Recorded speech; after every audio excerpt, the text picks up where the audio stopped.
welcome back to the RedDeathMask stream. Today we will be reading more scary stories. Today we will be covering Spores Part 1 from B_Anno_Anno. We will be covering Dim Hours from K. Ehrlich, aka Library of Shadows.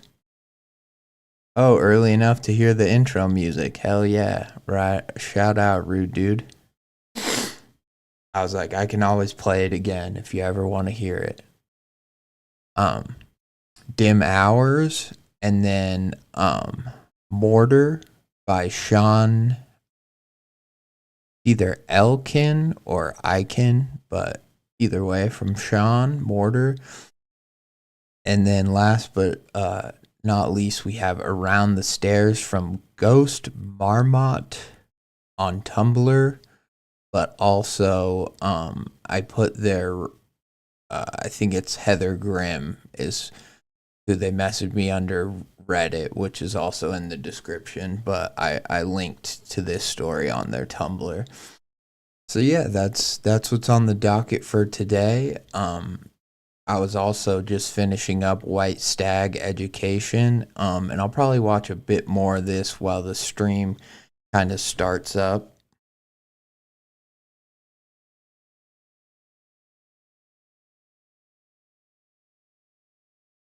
All right, perfect. So you can hear me talking at the very least. I always want to check my audio real quick, but let's get back into White Stag Education because this has been a fun watch from Wendigoon. I found Hunter obviously first in terms of like creators, and so it has been fun to go through a lot of Wendigoon's other stuff. I've watched like a lot of the Mandela catalog stuff. I've watched the Rolling Giant stuff, Backroom, some of that stuff. And yeah, it's always just fun seeing him, when he used to live stream more, just kind of live reacting to stuff. I think it's cool, and I really enjoyed the Creepcast live stream that they did on Patreon where they both played the game. I am not human or something like that, but anyways, super enjoyable. I think that, yeah, Patreon needs to figure out their live streaming stuff a little bit more. But I didn't catch it live, so I only watched the re-upload, and it was fine on the VOD version. So, hopefully they'll just do more of that stuff because it's super, super fun, and I like just watching Wendigoon play through a game is much different than watching Wendigoon and Hunter play through a game, because they argue and are like, no, that guy's definitely a visitor or whatever. Which just honestly, it reminds me of playing through games. Like I remember playing through was it LA Noire? Yeah, LA Noire, like with my brother as a kid, and just like trying to solve the crimes and be like, no, he definitely did it. My brother's like, no, he's innocent, blah, blah, blah, and just that, I think that bickering back and forth, I like it. At least I know it's not for everybody, but I think that, cohesion is sometimes overrated, especially like in a podcast or a live stream sort of setting. It's like you kind of want differing opinions. I don't like it when people are just agreeing with each other or parroting like the same talking points back and forth. It's really kind of boring. And so, yeah, and especially in the context of like a spooky game, it's a lot of fun. So yeah, let's continue to watch this White Stag Education for a little bit, and then we'll get into the stories. I'll maybe see if anyone else shows up in the stream too. A lot of people saying he looks happy, he looks kind, and he does. He looks like such a nice man. Okay? Thank you. Normal park ranger. You'll be given an assigned area to monitor. Your duty, above all else, is to protect park guests from any and all threats. Craig's great. Craig's awesome. While on patrol, you will notice trails without correct blazing or proper documentation on your map. These false trails lead to Inner Grandwood. If you find a false trail not yet marked with a red triangle on your master map, take note of its approximate location and report it later. Visitors are prohibited from walking all false trails. If you see a visitor veering onto a false trail,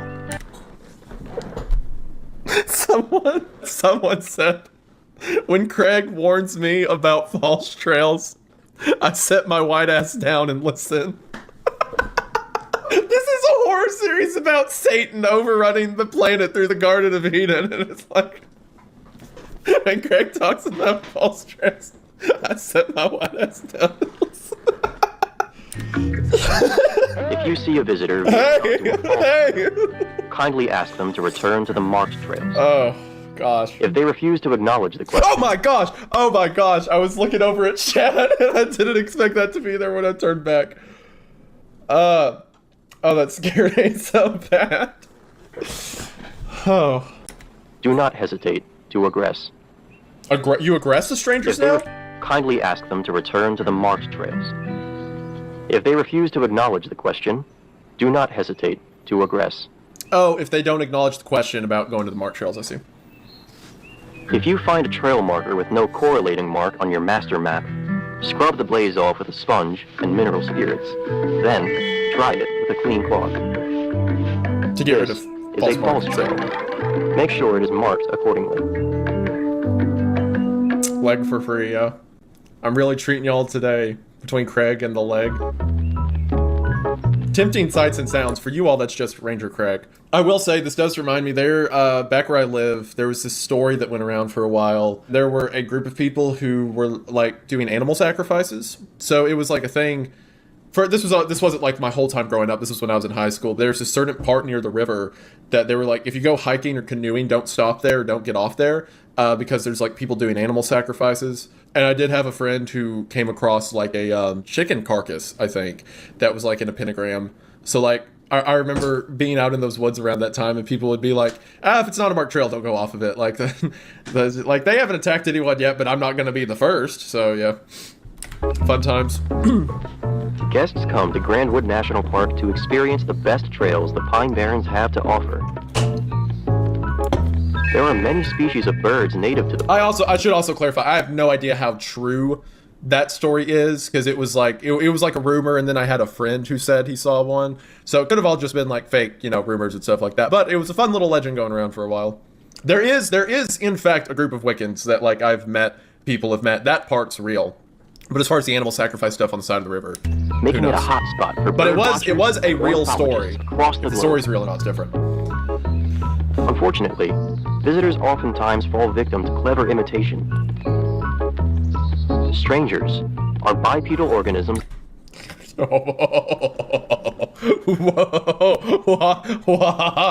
What? Yeah. Hold on. They're what? Strangers are bipedal organisms that live in the park. They produce a whistling tone that sounds similar to birdsong. These aren't people in masks. These are like human-animal hybrids, and I know you guys are saying furries, right? That is literally Mordecai and Rigby. Oh my gosh. It is, isn't it?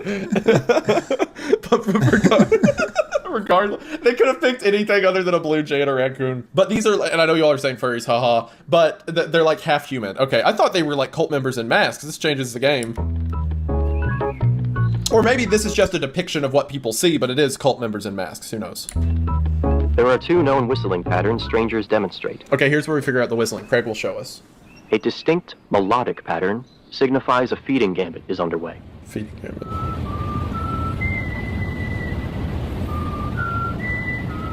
That's ours.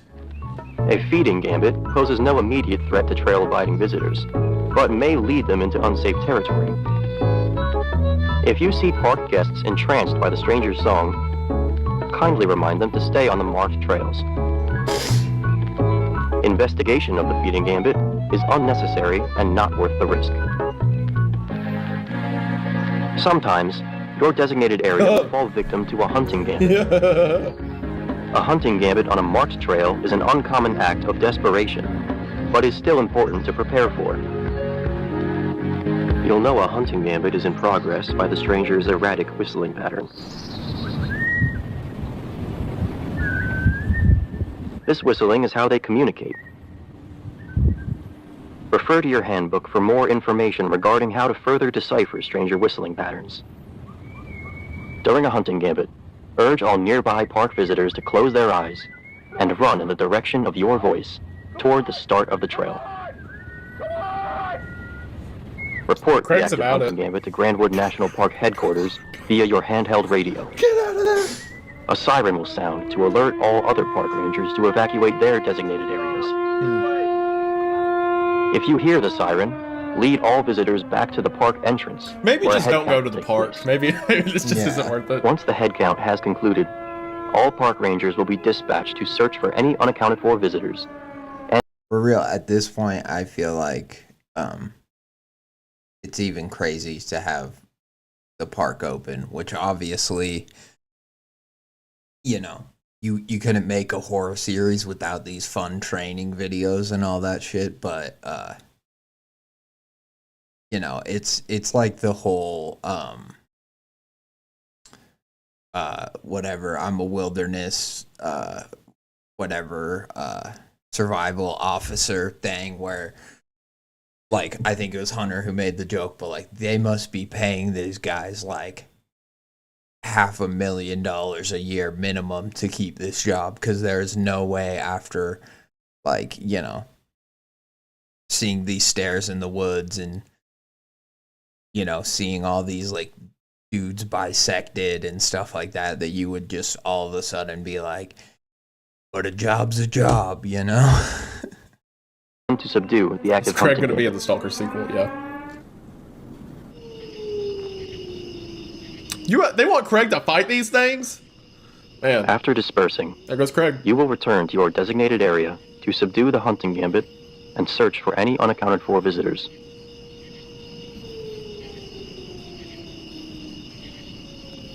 Craig's literally out hunting. It is unlikely you will recover any bodies.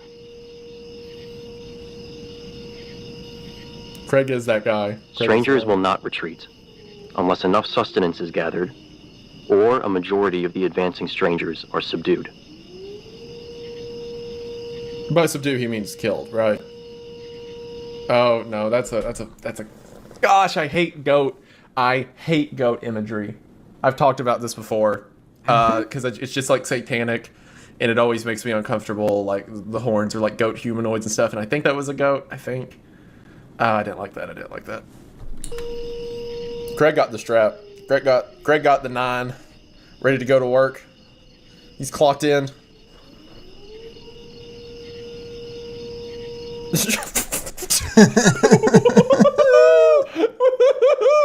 Absolutely awesome. Not. Oh my gosh. Kill it with fire. What? He crawled around on all fours. What the heck? Bro.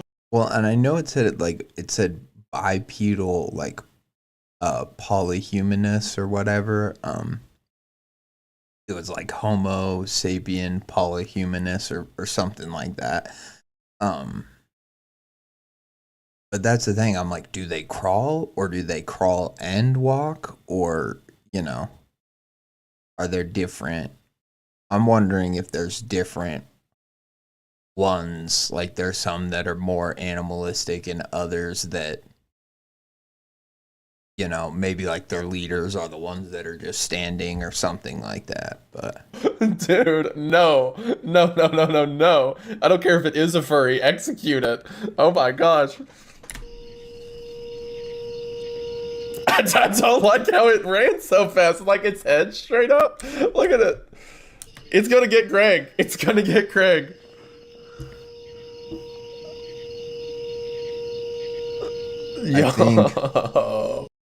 I think that's a cool effect too, like the way that they shot this, because I think the masks are like actually on the top of their head, and then their heads are just kind of hidden in the cloak underneath, but it makes for like a very you can make the face turn around and look weird, whereas like if it was just on the dude's face, like yeah, it would be harder like to crawl. I'm saying like the actor or whatever.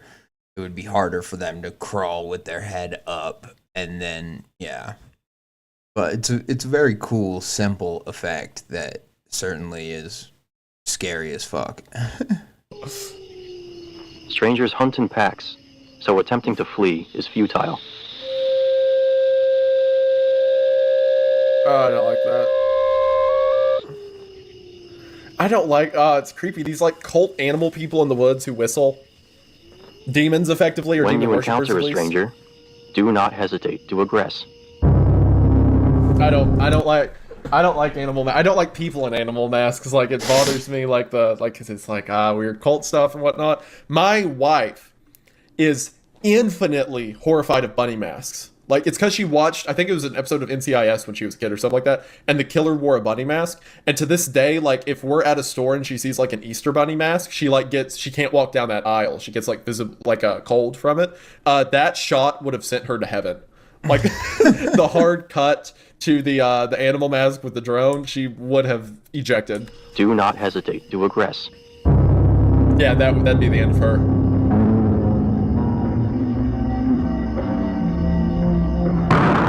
Do not cease fire, no matter how human their cries sound.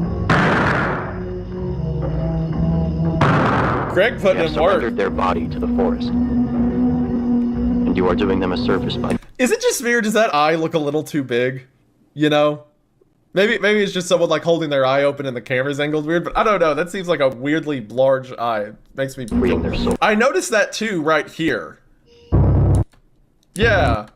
Yeah, doesn't that, because like this is the side of it, so the eye would have to be like, maybe, don't like that. And you are doing them a service by freeing their Yeah, that's soul. weird. I like that. I like how big that eye is. Look at Craig, just like bam, bam, like stay down. Back to hell with you. Craig the OG. Yeah. Let's go, Craig, my man, putting in work. A legend. Craig's like John Ward out there, just stacking bodies. You should feel no guilt.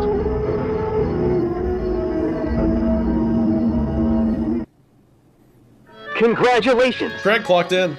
This concludes the couldn't Grandwood tell. Park Ranger training.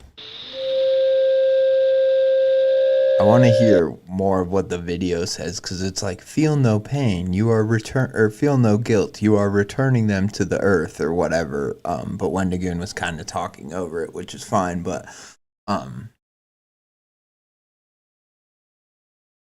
like I want to know the whole thing. Like do they resurrect? Do they whatever? They're just demon creatures, and so you shouldn't feel bad, sort of thing. I don't like, it's creepy. These like cult animal people in the woods who whistle. Demons, effectively, or When demon you worshippers, encounter at a least. stranger, do not hesitate to aggress. I don't like animal. I don't like people in animal masks. Like it bothers me. Cause it's like horrified of bunny masks. Like it's because she watched. I think it was if we're at a store and she sees like an Easter bunny mask, she like sent her to heaven. Like. Do not hesitate to aggress. Yeah, that'd be the end of her.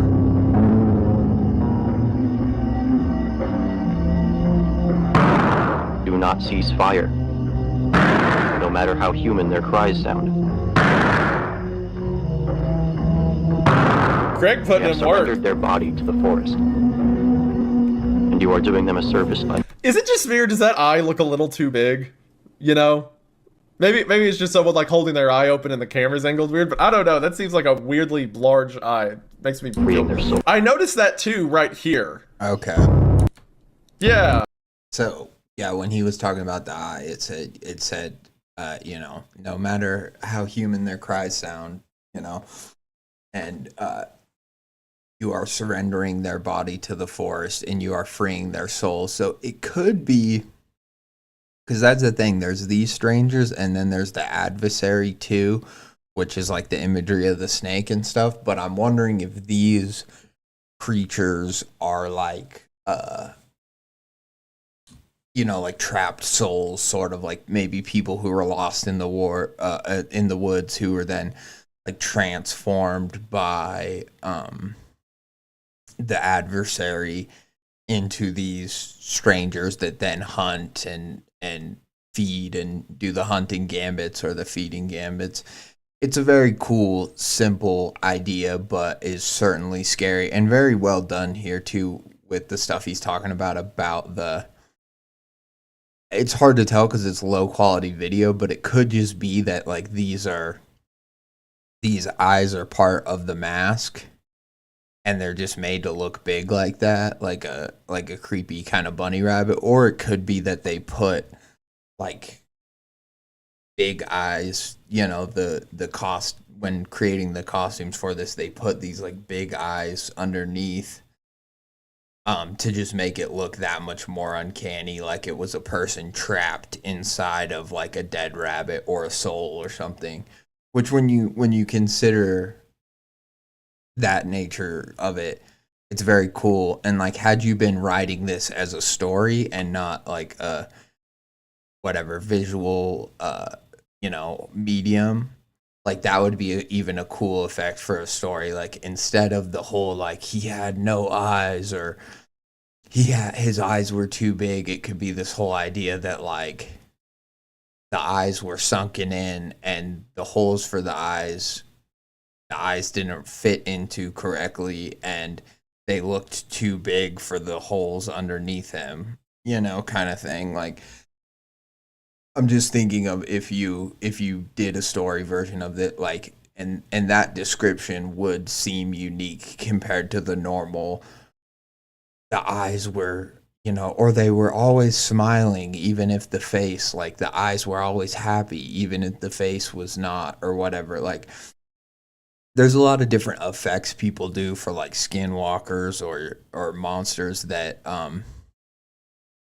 can get kind of repetitive, and I don't know, to me there's just a lot of ways to do slightly uncanny things without just being like, it just looked uncanny, it just looked weird.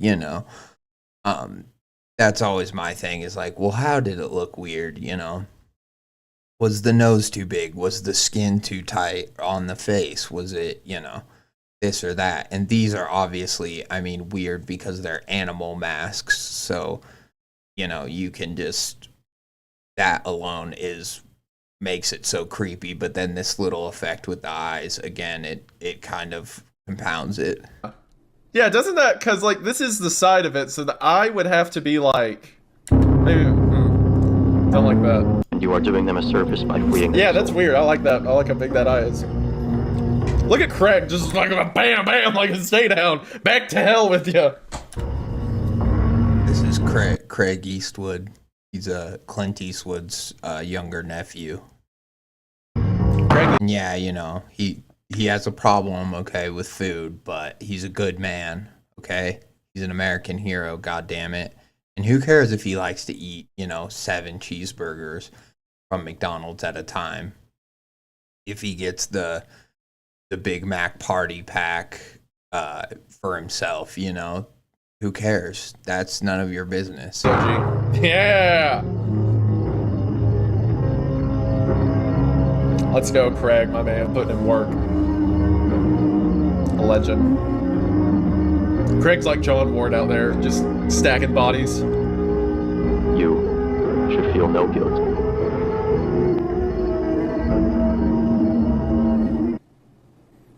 Congratulations! Craig clocked in.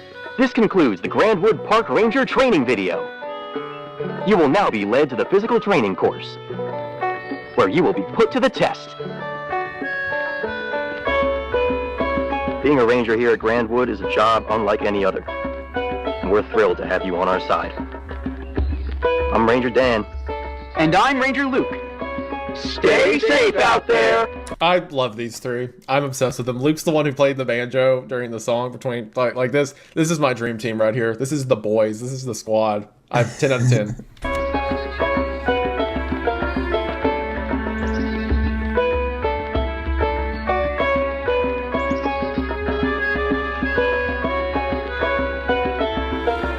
I like it. I like the series. I like it a lot. I think it's a lot of fun, and that's the most recent episode. So, Satan comes to Earth, Garden of Eden allegory. The whole thing about the demons are like trapped here; they're forced to wait out their time here, and then you have this cult in the woods who kind of.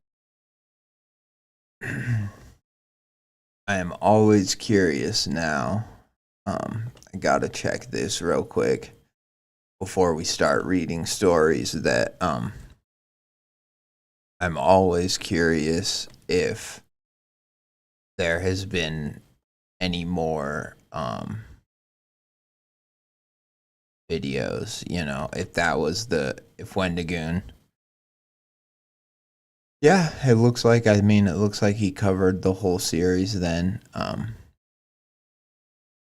Hiking, say, park ranger training, white stag education. Okay.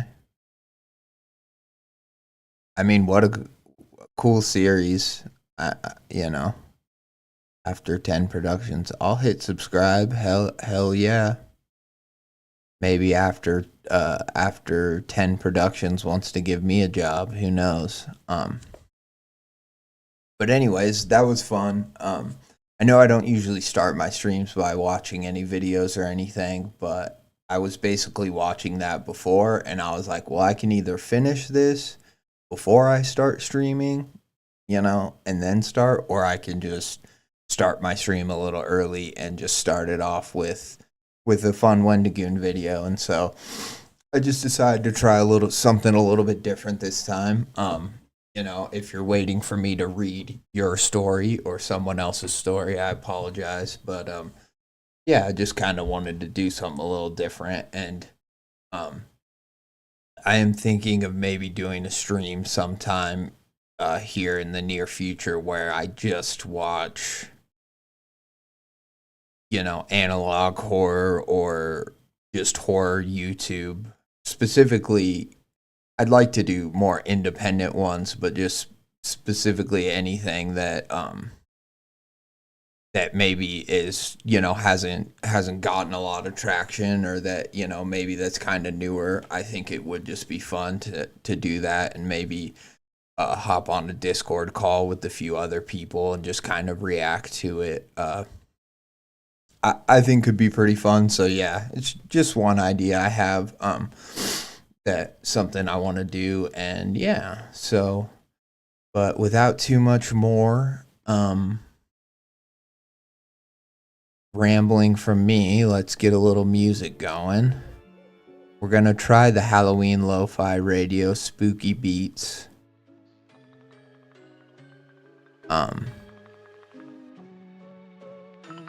It is a little silly and a little campy, but I also just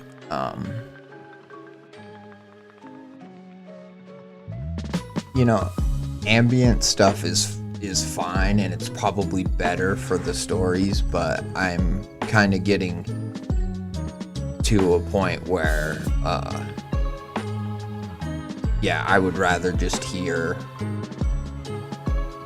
some music and not just like ambient sounds in the background. Probably make me feel a little bit less like I'm just a person alone talking into a camera, which I am.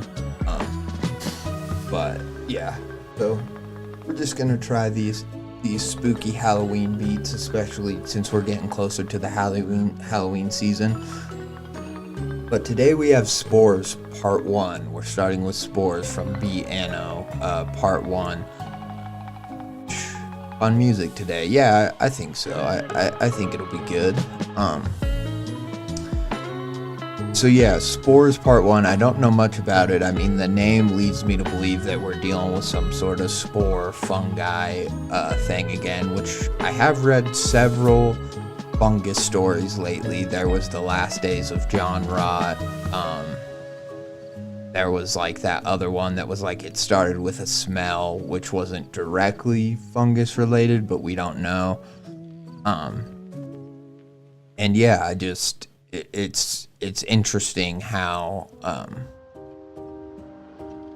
I don't know if it's been like Left 4 Dead that like popularized that sort of idea, but it does seem like, spores and mushrooms and like, I don't know, maybe it was COVID too that kind of like, I know that's not spores necessarily, but like the whole idea of infection is just maybe more like prevalent within the zeitgeist. And I'm not really commenting on it one way or the other. I don't mind it, but it's just something that I've noticed that, I feel like 10 years ago there wasn't much in the way of, stories like that. Like maybe if there was an infection, it was just straight up zombies, it was like, oh, it's just a disease that makes you go brain dead, but then you want to eat other human flesh sort of thing. So yeah, kind of interesting. Also, yeah, I think, the other thing I wanted to say, so this is a multi-part. I'm just going to start with part 1, and then I'm going to read our other stories. If I want to continue this story, I might read part 2, like at the end of the stream, or at some other point. I don't know, we'll see. We'll also see how long it is. But yeah, if your story is in multiple parts, I plan, especially for stories that I've read part of, I plan on maybe talking with the creators and just be like, hey, I want to dedicate an entire stream to just reading through the rest of your story, and just try to do it kind of like that, and see if maybe if we could have the author even in the chat, it could be a lot of fun, kind of like we did for Ross Road. So yeah, that's just kind of, if I'm gonna tackle a multi-part, like, story again, yeah, I want to, because I remember I read, like, the first 2 or 3 parts of Man is Machine, and I still want to finish Man is Machine, and I kind of feel bad for not finishing it, but it's kind of a thing where I realize it doesn't fit as well in these streams where I try to read multiple stories from multiple different authors. We really just kind of get a taste of their story, and we don't get to hear out everything that author is trying to do. And so yeah, that's just kind of where I am with it. So I gotta find the time and the desire, honestly, to just dig into another multi-part story, which it's not that I don't want to, it's more that I just want to cover multiple stories from multiple people in most of my streams, so which is hard to do if you're taking on multi-parts. So anyways, let's get into the story. We got Spores part 1 here. Sorry, there we go. This collection of correlated circumstances has been carefully selected. Okay. This collection of correlated circumstances has been carefully selected through rigorous and detailed search efforts. Though we cannot reveal the criterion for which these were selected due to the sensitivity of the information, we can inform you of the location of which these were found. This project is of paramount importance, so naturally everything seen here is privileged. If you were to violate the terms agreed upon, we would be forced into litigation. This should be everything you requested. If you find any errors or find that anything is missing, please contact 505-555-5555. If you should find any of this disturbing, counseling will be available. If you should decide to opt out, please be sure to forward this to our mutual friend, Jeffrey H. Yes, say happy birthday to Sarah. So this is from Jeffrey H. We don't know who the mutual friend is. We can assume that whoever's posting this is maybe the husband of Sarah, maybe related to Sarah, which is interesting because in this, it doesn't say like straight up, which a legal notice wouldn't say straight up that like it just says we would be forced into litigation if you leak this, which clearly, the nature of this story, we're obviously supposed to believe that it is leaked, and so, but it doesn't sound like we're gonna necessarily hear from it's just gonna be these accounts, so maybe we're not gonna actually hear from our poster in this one like you will on some no sleep stories where they'll be like, I had to let the world know, so I came here, blah blah blah. So yeah, I think this is a fun, we don't get a lot of information, but at the same time, the practical nature of it does make it seem like, scientific or governmental. The only thing that it could have said is like, we will be forced into litigation, or if this document for any reason reaches the public, blah blah blah, you face up to, like the warning at the beginning of movies, you face up to 100 years in prison or whatever. That was the only thing that I thought that, like, this thing is missing, is like a straight up threat, that other than a threat to sue, which, don't get me wrong, suing is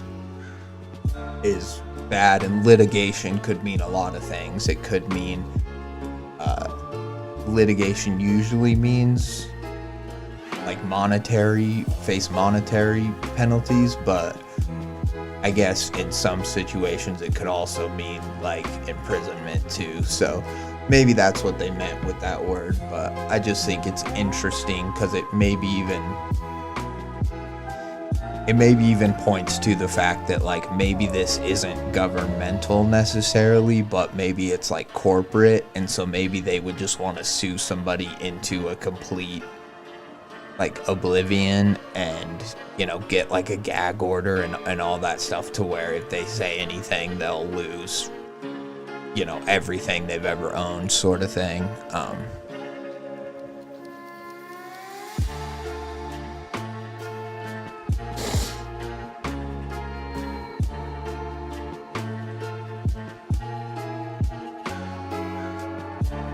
Tlu, I think. I don't know what Tlu is, but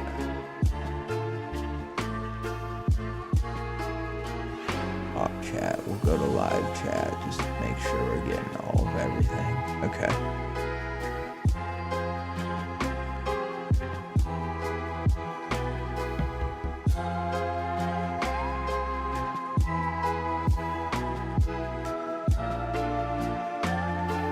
Part 1.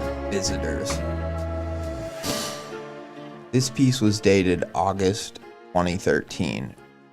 Recovered from a reply to a blog called Housewives Weekly Newsletter on a post called How to Do Dishes the Right Way. Fun. Okay. Fun. So, here. I need to remember to pause the music sometimes, but, fun. So this has kind of maybe we'll have kind of a Mother Horse Eyes element to it, in that, I mean, obviously it's all compiled in this Reddit post rather than replies to random Reddit posts, but I like that it's giving us this idea that these are stories just taken from around the internet that are maybe on random posts, or maybe the posts have to do with what is going on in the story. But I always like this idea. I like when people try to incorporate, because Housewives Weekly Newsletter is probably a real thing, or has been a real thing in some form or another. Maybe it's not called that. Maybe it's called like Homemaker Weekly Newsletter or something. But I like it, and I like it because it gives us dates and stuff, so we can kind of start to build a timeline. So our first post is August 2013. I am going to write that just for my own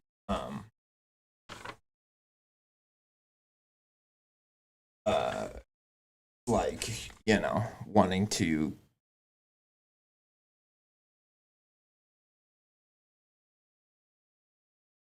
13th.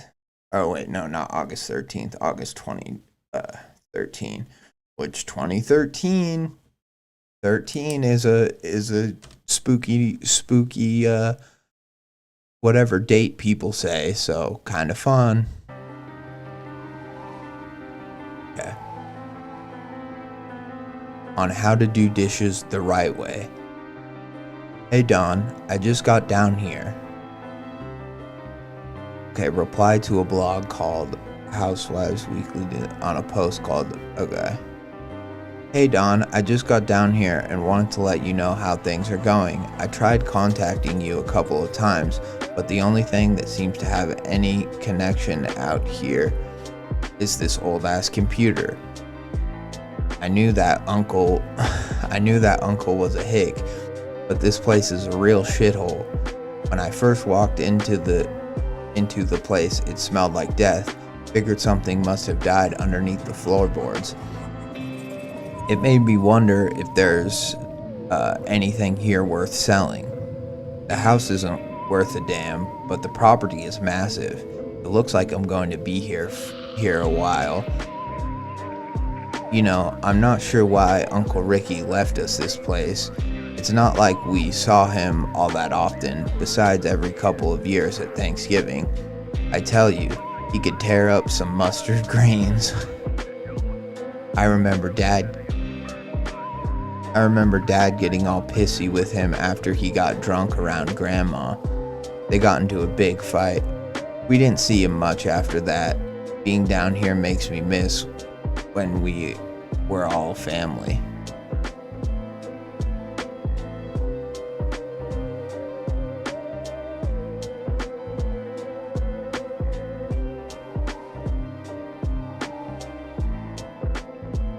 Sorry, something's bothering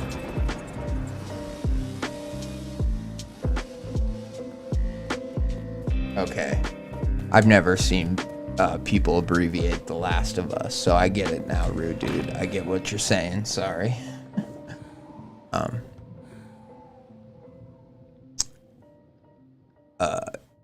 After he got drunk around Grandma, Dad getting all pissy after he got all drunk around Grandma. So one thing I just want to say off the bat, so I have to assume, because Dawn could be a man or a woman, so I have to assume that Dawn did this post called How to Do Dishes the Right Way, and maybe this is, a family member of Dawn posting on her blog to be like, this is what's going on with me, because, a lot of people, especially in 2013, would have these blogs that would be about whatever random things are going on in their life. And then they would, from that, just, their family would be like, oh, that's so cool. Anyways, I'm going to Jamaica or blah, blah, blah. Clearly this is a long post, but it is interesting that we're kind of getting a Gregory 88 situation in terms of old family member left you a place. In that it was like a nice lake house, but in this it's like this real shithole property, but it's on a bunch of land.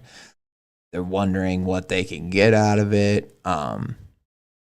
They're here, and the only way they can kind of get word out is on this shitty old computer, because I'm guessing there's no cell phone service. And so, that is kind of fun. We understand why maybe we're just going to get all these random posts on this one blog. Although you would think like, well, couldn't they just message them on Facebook or MySpace or something? You would think, actually, I don't even think MySpace was pretty much dead at this time. 2013 was when I graduated from high school, so no one was really on MySpace. Well, maybe not no one, but certainly it wasn't as popular as even Facebook at the time. So, yeah, it's a little interesting that it would be on this public blog, but maybe, we don't know. Maybe Dawn is this family member who's like always checking their blog, and so they just view it as kind of the easiest way to talk to them or tell their story.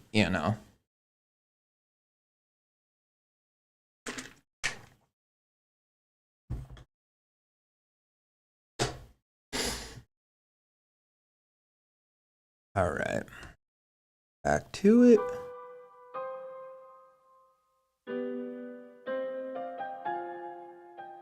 He could tear up some mustard greens. I remember Dad getting all pissy with him after he got drunk around Grandma. They got into a big fight. We didn't see him much after that. Being down here makes me miss when we were all a family. We were all so connected, but now we rarely see each other. I know you're a busy guy, okay. So, already that's very confusing. Because why would Dawn, recovered from a reply to a blog called Housewives Weekly Newsletter on a post called How to Do Dishes the Right Way? Interesting. Because I would think that Dawn is a female, even though it's spelled D-O-N, but that's just interesting. Like, is this just a post that it's just getting out and things are posted on random parts of the internet, like, because they're in another dimension, and it's just like crossed wires on the way out. So it just gets thrown in random spots around the internet. We don't know. But it makes me, wonder if that's the possibility. Yeah.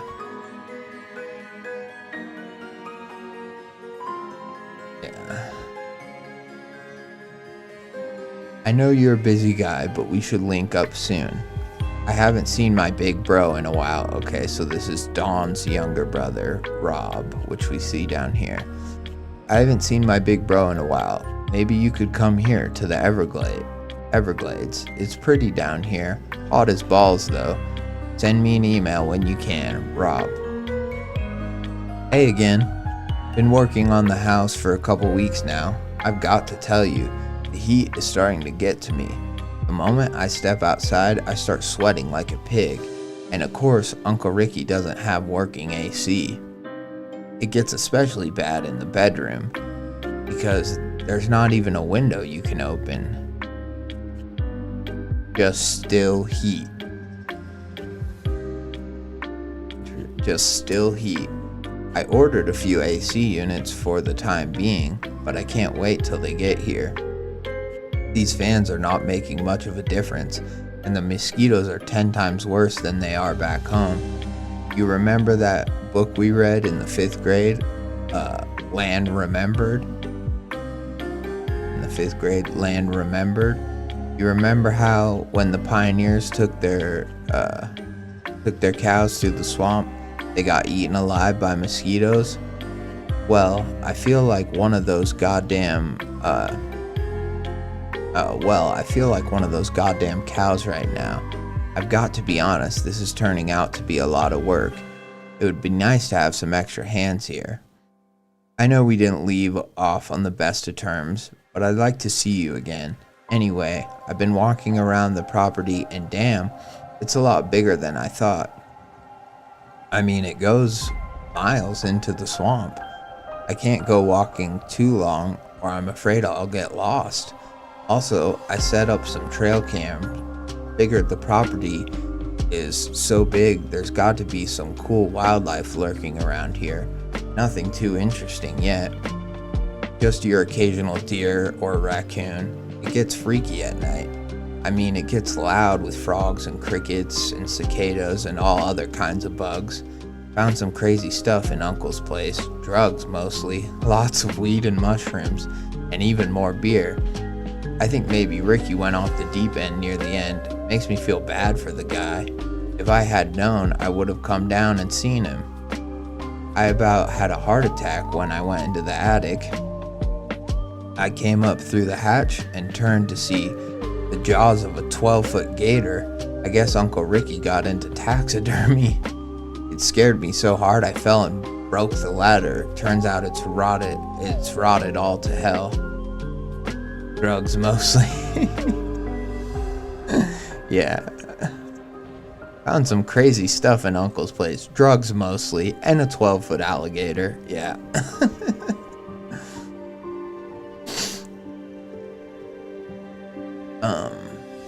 I guess Uncle Ricky got into taxidermy. It scared me so hard that I fell and broke the ladder. Turns out it's rotted to hell. So that's another thing I got to fix. I also found a weird collection under his bed. If you could even call it a collection. Usually, when you have a collection, you collect one kind of thing. But the only thing these have in common is that they're all blue. Blue feathers, blue flowers, blue stones, blue pieces of cement. Cutouts from newspapers, bottle caps. I mean, how do you even sell this? Hey, who wants a box of random blue shit? What a loon. Anyways, I'm going to go back to work. Email me when you get this, Rob. That was a funny passage. And what I like is, even if we're not getting much about our poster's character, like Rob is his name. Yeah, even if we're not learning much about Rob, we are learning a lot about this Uncle Ricky, whose place he's in. I like the idea of, there's a lot of weird shit. The drugs are obviously funny. Mushrooms, interesting, especially given that the name of the story is called Spores. Weed and mushrooms, very, interesting. Mushrooms more so.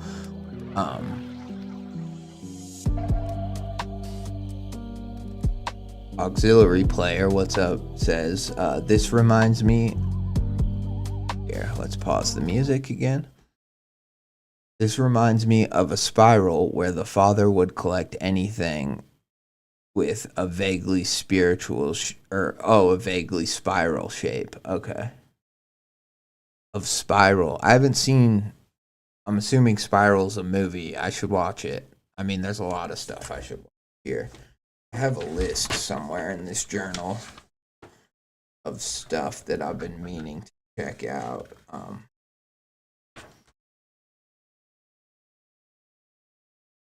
Put it in the back, maybe? Try to keep a list. I think I did it on.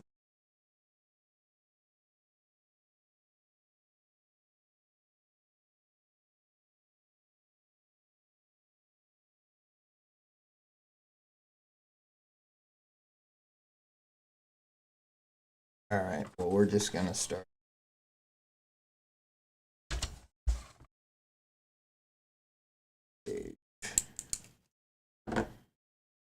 Stuff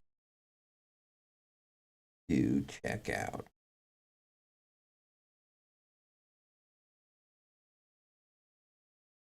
It's a book. Okay, it's about a town plagued with spirals, and the town, isn't that the Ito thing? Didn't Hover or maybe it's just similar to the Junji Ito thing, but I thought but it's cool. It's very cool anyways.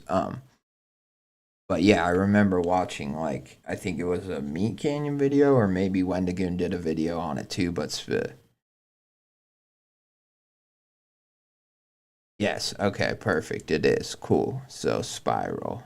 So, but yeah, I have wanted to check out Ito stuff for myself anyway, so that is very cool. Or Uzumaki. Okay.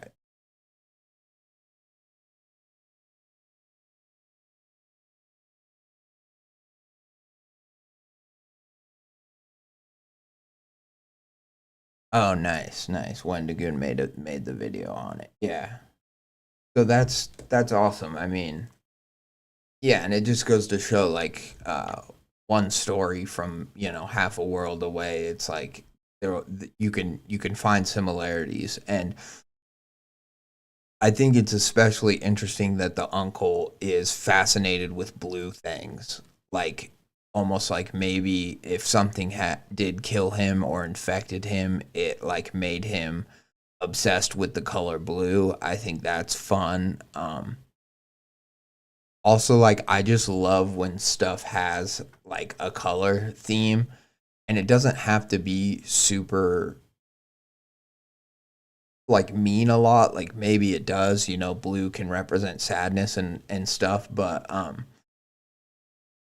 I like one of my favorite part about the Mask of the Red Death story, the Edgar Allan Poe story, is the rooms within the palace that Prince Prospero lives in and is having the giant masquerade party in, and each room is a different color and a different theme, based on that color. So there's a blue room, and there's a green room, and there's a black room or something like that. But then the only color that's not a theme is the red color, because of the Red Death, which is the pestilence that's killing everyone, especially all the poor people, that's raging outside of the palace. That is why that he locked up all the rich nobles and gentry inside of to just wait out the plague and let it kill all the poor people, essentially.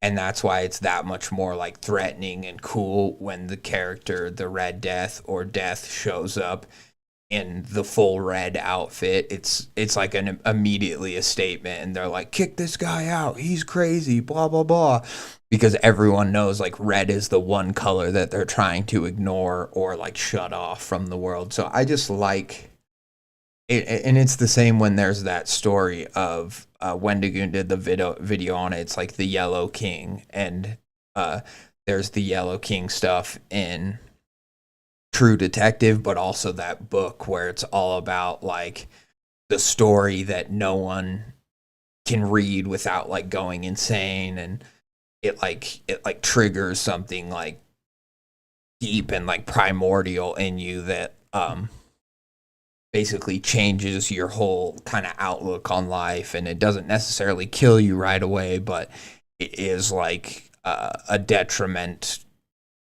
like in some way, to your mental health or like physical outlook on stuff. Like you'll start to want to kill other people.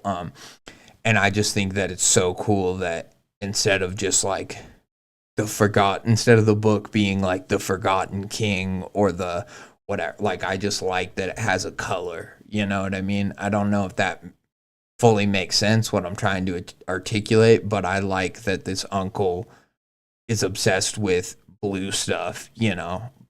Blue is just opposed to, oh, it's just a bunch of random shit in a box under his bed. Like that's not nearly as creepy to me or as interesting as blue. Blue, I think it just makes it that one more little level of interesting, that little notch. It's good. I like it. It's good. Yeah, Auxiliary says, I want to see where that goes. Well, good, because we're gonna keep reading. So I wonder if the blue symbolizes anything. I honestly have no clue where they're going to take it, and I'm excited to see. Yeah, me too. So I'll stop rambling. We'll get back to the story.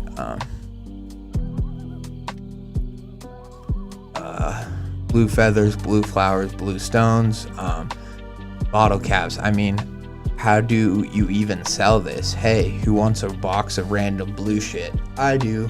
I want a box of random blue shit. What a loon. Anyways, I'm going back to work. Email me when you get this, Rob. Hey, so I think there's a squatter on Ricky's property. Oh, hell yes. Now we're getting into the creepy person, This is the no-eyed lady from Gregory 88. This is the canned man from Isaiah's grandpa's house. Very fun. I like this. Hey, so there's a squatter on Ricky's property. I'm wandering around on the trail cams. He looks homeless, but I can't find where he's living. I have seen him around the house, so I don't think it's... I haven't seen him around the house, so I don't think it's close to here, but who knows? All I know is I've got to get him out of here before I sell this place. He doesn't look well. I didn't get a super good look on the trail cams or anything, but he looked like he was walking funny. Maybe he's hurt, but he could also be on drugs. I would be too if I was sleeping in a swamp. I'm going to have to confront him at some point if he's a squatter. If he is a squatter. I don't think it would be right to leave this to the new owners. I don't think it would be right to leave this to the new owners, but I really don't want to. See, that part, this has been very well written so far, and it has a personality and stuff, but just that one line, that one kind of run-on sentence, I don't know, because it's I don't think it would be right to leave this to the new owners, but I really don't want to. I don't know. Anyways, not a big deal. Maybe he's just passing through. I'm starting to lose my mind in this heat. I know I'm kind of in the middle of nowhere, but those AC units really should have gotten here by now. I'm gonna run into town in the morning, go get a supply.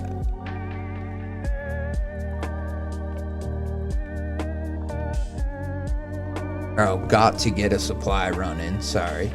I'm also going to get more batteries for the trail cam. Rob. Interesting, so now we've got a squatter, could be some sort of a skin changer type, walking funny, we already got a few little hints. Doesn't see him around the house though, just in the wilderness, but it says that this property's huge, you can get lost on the property, so I'm that doesn't really mean much that you haven't seen him around the house. All that really means is maybe you should set up a trail cam near the house, or maybe I just don't know if I totally buy. Or also it's if this is whatever, the Everglades swamp, there are people, there was that whole A&E show, Swamp People, where it's literally people live in the swamp. So it's it could just be a dude, who literally lives on the swamp, steals from houses, steals from just stuff in the area, and swamp is notoriously hard to navigate, so it's you wouldn't necessarily just know where he's staying after living there for a couple of weeks. I'm just saying, I guess my point in kind of thinking all of this out loud is just to say that it could be anything. Yes, he could be living underneath the house or in the house you're in, but he could also be anywhere on the swamp. He could be up in a tree. He could be, he could have a fort that's just really well hidden. We don't know, It rained today. I know because I was awoken by a splash on the forehead. Yet another chore in this long to-do list. I also went into town and cleared out the department store. Got those batteries too. I did see something interesting while I was out though. It was a missing poster. Now I can't be sure, but I think it's our squatter friend. This makes me think he's definitely living out there. And now I'm definitely going to have to confront him. I figured out where he lives. I have to figure out where he lives first, which means a lot more walking in the damp-ass swamp. Not looking forward to that. Sorry, I don't have a lot to say. Progress on the house is good, but not much else is happening. And with you not talking to me back and all, it's pretty hard to make good conversation. Seriously, email me back. Rob. Hey Don, I've been doing a lot of walking around lately, trying to find where this squatter lives, has climbed high on my list of priorities. It's not like I can sell the place without getting him out of here, right? I think you could, but it all depends on whether the place will sell anyways, I don't think the squatter is that big of an obstacle to selling it, but I get it. It's like he doesn't want to sell it to somebody else who, doesn't know about the crazy guy. Or just be like, tell the new owners that, yeah, there's a crazy guy who lives in the swamp. I never see him near the house. Don't worry about it. You could just disclose it.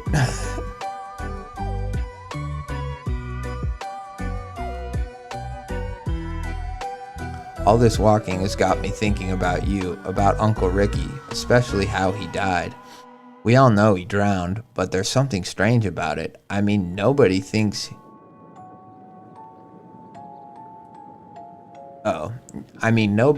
he was drug in or even that he fell in. They all talk about him like he was crazy, like he just stepped into the swamp and never came back. Maybe he was crazy. But a part of me thinks that between all the drugs and alcohol, Ricky saw something true.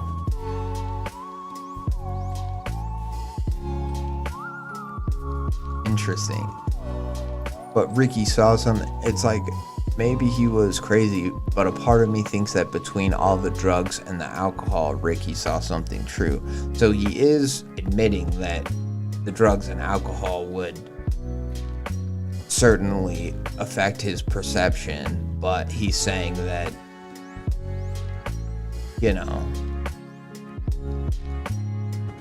that he still thinks that he saw something regardless. Alcohol, Ricky saw something truer than all the bullshit we surround ourselves with. Something real, something scary. Maybe he went into that water to escape it, or maybe it called him there. Or maybe I'm starting to go crazy too in this damn heat. AC still hasn't got here. I think I'm going to have to call someone. Last time I saw you was at the funeral. You and Caroline were there. We didn't get the chance to speak. But then again, no one really talked. I was surprised how little people were there. Mom and Dad were there, but none of our cousins showed up. I was kind of pissed. I know Ricky wasn't the nicest guy, but he deserved to have his family there for him. Families should be there for each other. And see, I think that's kind of a jab at Dawn as well. Already he's been like, email me back, you asshole. But now it's getting to the point where, he's getting kind of frustrated and rambling. And I do see, this idea that you're like, well, maybe he saw something when you yourself haven't really seen something. That is reading like, maybe the heat's getting to you. Maybe you are going a little bit crazy. But he's self-aware. He's aware of it. So I guess it's not, he doesn't seem completely off his rocker yet. But family should be there for each other. Rob. I finally found where the bastard is hiding. I used the trail cams to triangulate a rough position for where he might be, or at least a direction based on where he would consistently go. He wasn't there when I got there, unfortunately, but maybe I'm kind of glad he wasn't. His setup kind of freaked me out. It looked like one of those stick forts we would build as kids, albeit a bit more stable. I looked inside and saw bones right next to a bed of leaves. Ugh. I guess he must be eating something, but damn, not a good sight when you're alone in a swamp. No sign of a fire though. Not that you need the heat, but the smoke you do need to keep yourself from being sucked dry. Oh, by mosquitoes. Okay. I suppose if there were a fire, I probably would have found him by now, or I probably would have found him by now. I know it sounds stupid, and maybe I'm just being a pussy, but I got a weird feeling while I was there. Of course, there was the feeling of being someplace you don't belong, even though he's a squatter. You're snooping around his place of living. It's how I felt when I walked into Uncle Ricky's house, like his ghost was still in there. But it felt more than that. Like I was being watched, like somehow he knew I was there. There was like somehow he knew I was there. There was something else too that added to those weird feelings, almost like this place didn't belong, even though I had been looking for it. It felt wrong when I first saw it. Hours upon hours I had been looking at the swamp. Hours of trees and moss and cypress, knees and mud. You know, nature stuff. And all it took was a single geometric shape, you know. And all it took was a single geometric shape to know someone had to be here.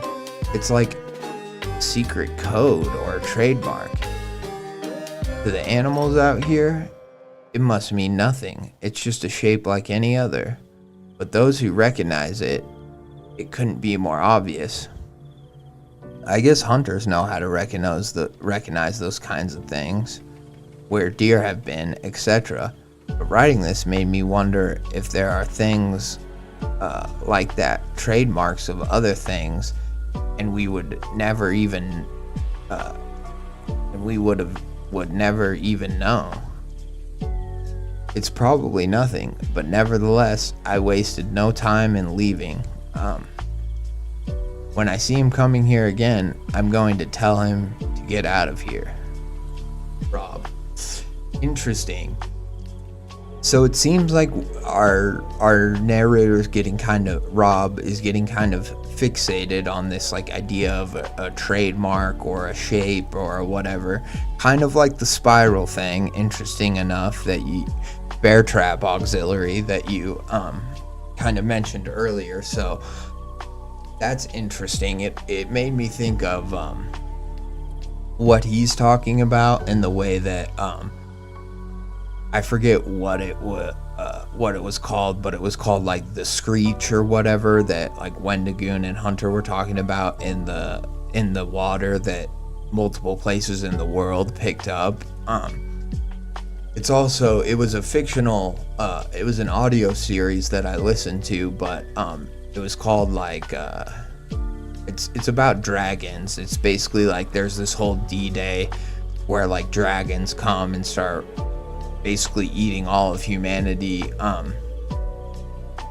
and essentially they figure out that there's this, they call it like it's a similar thing where it's called like the Kazakhstan pattern, and it's like bird watchers know about it because these satellites have picked up these specific geometric shapes that are only associated with like certain types of birds flying, but they're in an area where they're not supposed to be, and they've happened like 70 years on the dot. And basically in that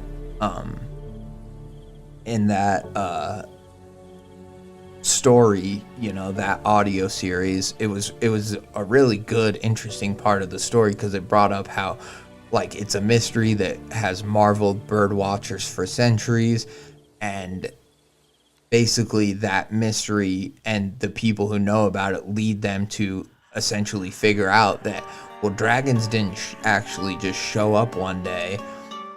Yes, they come from underground, like big earthquakes happen and they come up, but essentially there have been dragons for like at least a couple hundred years, and this one specific like uncontacted tribe in like Kazakhstan or wherever are like dragon riders and have managed to like make peace with the dragon. So anyways, that's just one sorry, I should have paused it.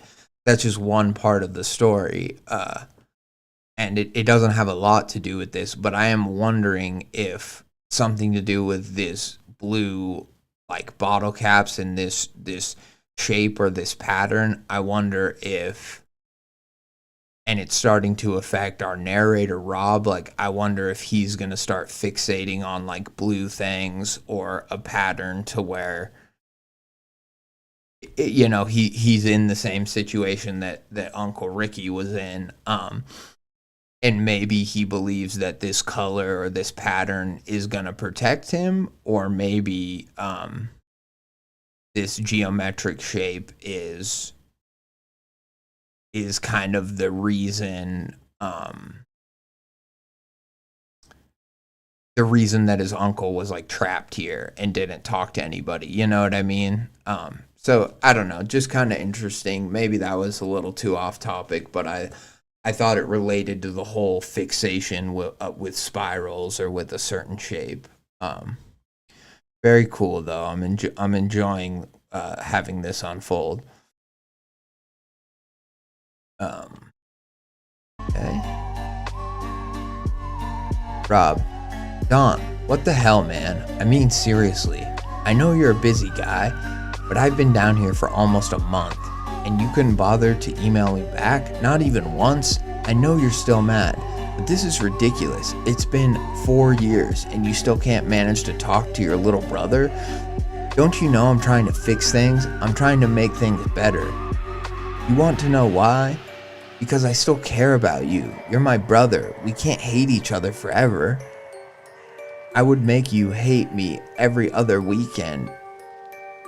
I would make you hate me every other weekend when we were kids, but we always made up. And now you don't even want to try? Is this not important enough for you? Did you all of a sudden forget about me? All those years spent together? We are family. I know this whole mess is my fault, but fuck you. You're being a dick, and you won't even let me say sorry. There's movement on the trail cams. It's him. I'm going to get the squatter off this land. I'm going to sell this house, and I'm never going to set foot in this godforsaken swamp. Because of course, my AC still isn't here. Email me back if you still care. Rob. Alright, is this our last post? Oh no, we got a few more, but this certainly is the longest. I know it really, I know it really bothers some people too, but I actually really like that it's all just one paragraph, like, whatever it's called, like panic posting or whatever, where it's just kind of stream of consciousness and whatever. Like, it adds to the realism of this character, and I really like it. And who knows, maybe in the other parts, maybe it won't be like this. Maybe the next poster or writer will have different, like, it'll be like paragraphs or whatever. And I think that's fun. I think there's a lot you can do now with, even if it's like, okay, you still have good punctuation and good grammar and all the posts, but it's like there's certain little things that you can do to add character. You can spell some words differently, maybe if they're from other places in the world, you know, kind of thing. So I just think that it's fun.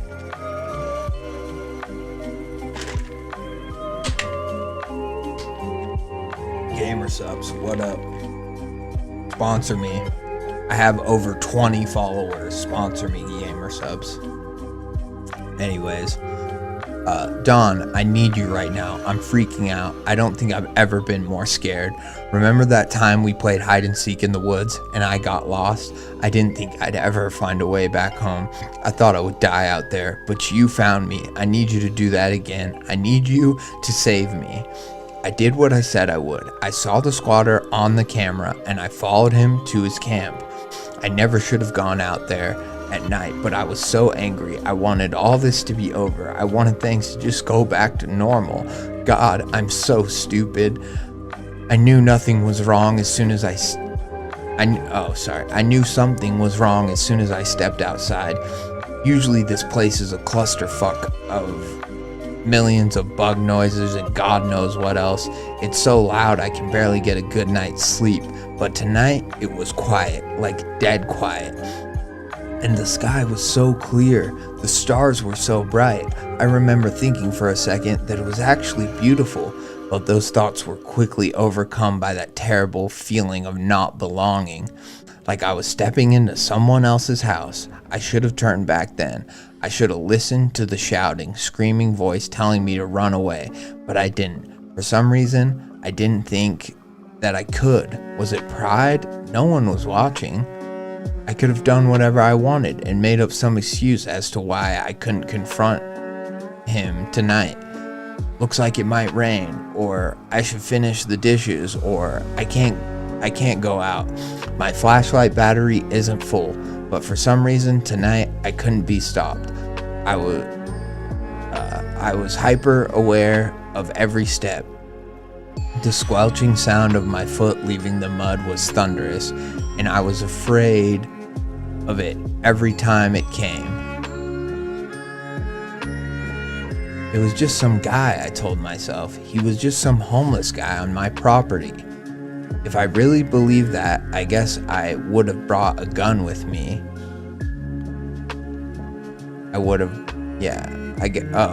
If I really believed that, I guess I wouldn't have brought a gun with me. It was a rifle, Uncle Ricky's.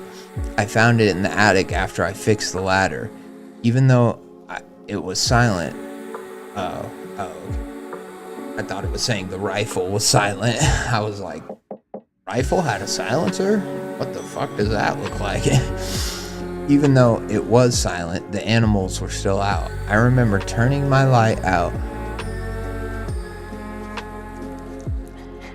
I remember turning my light out to a patch of water to see dozens, maybe hundreds of alligator eyes, unmoving, unblinking, like stars. I stopped to look at it, and I was hypnotized and terrified of their stillness, but I couldn't turn back now. That's exactly the point when I would turn back. When 100 alligators are looking at you, that's exactly the fucking time I would run. I was already so far into the swamp, and it was only a little bit further until I wouldn't have to think about the squatter ever again. So stupidly, I went farther, scanning my headlamp against the trees until I found it. The triangular shape of his camp, the trademark. Okay, so I see, because that was a little confusing in the first part, but it's saying his camp is in a triangle. The triangular shape of his camp, the trademark. I didn't see him until I stepped closer. He was standing just beyond his camp clearing. He too was unmoving, just standing there, looking up at the stars. He didn't seem to notice my light. So I stepped closer. Is he blind? I remember thinking. Or are the drugs just that strong? I yelled at him, telling him that this is my property and he better clear off. I made sure to hold the rifle in a way that made me seem serious. He didn't respond. He didn't even move.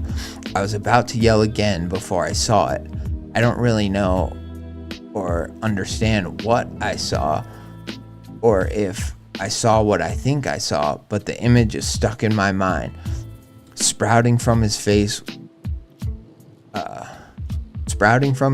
were strands or stalks. It looked like they were coming from his eyes and mouth, maybe his ears too, but I couldn't tell. They were long and reaching up beyond my own light. I swear they were glowing for only a second. For only a second, I was petrified. My entire body felt confused, even offended.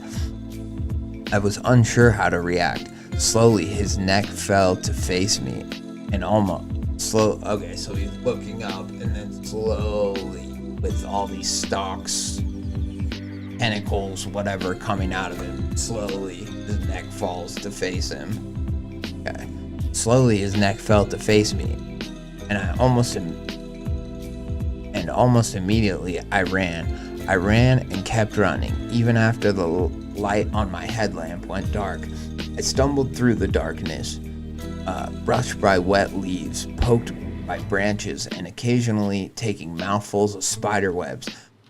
But I didn't think about any of that. I didn't think about the darkness. I didn't think about the leaves and the branches. I didn't think about prickly legs of spiders crawling along my neck. I thought only of the footsteps behind me.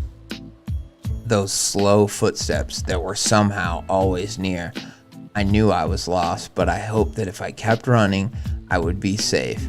It's strange how your brain works. Even when you're in the most dangerous of circumstances, you think somehow you'll be all right. The lengths our brains go to make us believe we are safe.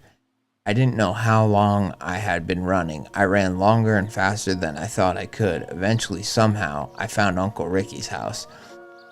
I didn't think about it at the time, but it truly was a miracle. Thoughtlessly, I ran inside and locked the door.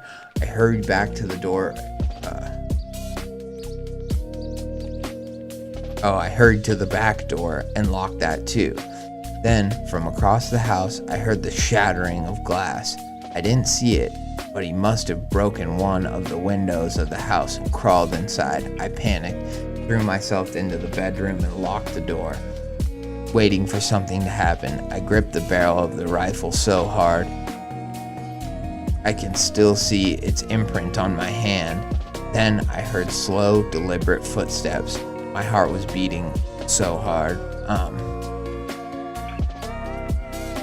Yeah, we have two so hards. I grabbed the rifle so hard, my heart was beating so hard. Not a big deal because of the stream of conscious nature of our writer, and he's clearly panicked and just like writing all this as fast as he can. But yeah, I just think the double so hard here, it could just be replaced. Like, my heart was pounding, my heart was beating so hard it felt like it was starting it felt like it was about to start tearing from my ribs. Then the footsteps stopped, and for a long time, maybe a minute or two, there was nothing.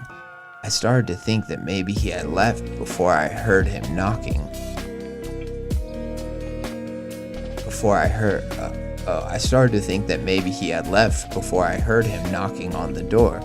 The weirdest thing about it is that it wasn't commanding or threatening. It was polite. I haven't said anything yet, but he hasn't stopped knocking. It's been an hour, I think. I keep trying to call the police, but every time it's just some guy on the other end talking about some lifetime warranty on a set of knives. And this goddamn AC, it's so fucking hot in here. You're the only one I can call. Please help me. I don't know what's going on. Rob. Oh God, I was wondering what Rob did, and now we get it in this close to the end post. We got a few more, so let's just power through, and then I'll give my thoughts.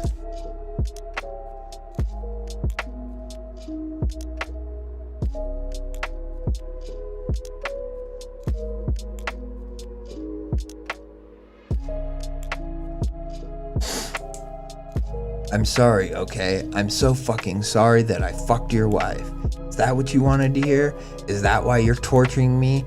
Do you seriously think this is some kind of elaborate guise to get you to come see me? I'm in real danger here. He's been knocking for what feels like days, and this guy on the phone won't stop talking to me.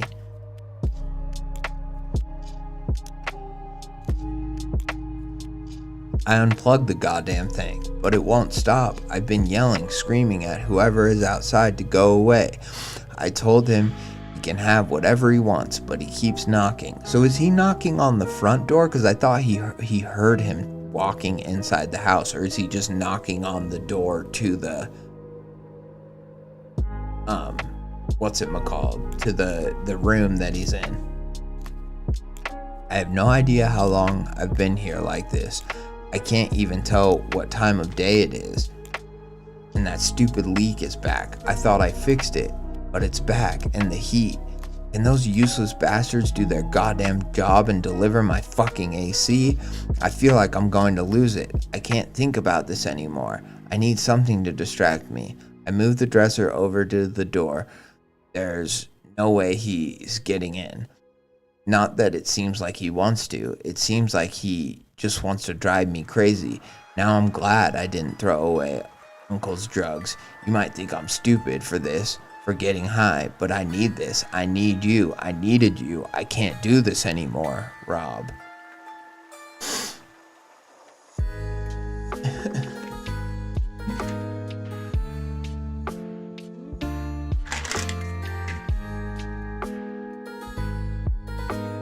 The knocking got worse, not louder, but more everywhere. Remember when that tree fell on our house after the hurricane and we had to get our roof replaced?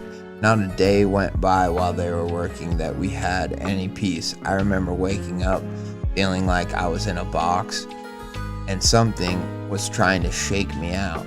That's how I feel now. I hear the knocking from the door, from behind me, from the roof, even below me. Is it real or just the drugs? I don't know. The phone won't shut up either. Buy one, get one, deal of a lifetime. What a load of bullshit. They act like they're trying to help you. Like, look at this great thing I found for you, but it's so predatory. If I want a knife, I'll buy a damn knife. But now you're trying to force your deals down the throats of people who don't even want a knife. You just want to get people to buy something they don't need. If I want something, I'll go looking for something. That's the problem with people. They want everything spoon-fed to them. But when you're used to having everything brought to you, you get comfortable, you get weak, you get complicit. Then you depend on it, and you can't live without it, like my AC. I should have gotten my own AC, but instead I expected that someone would do it for me. Now look at me, sweating my ass off.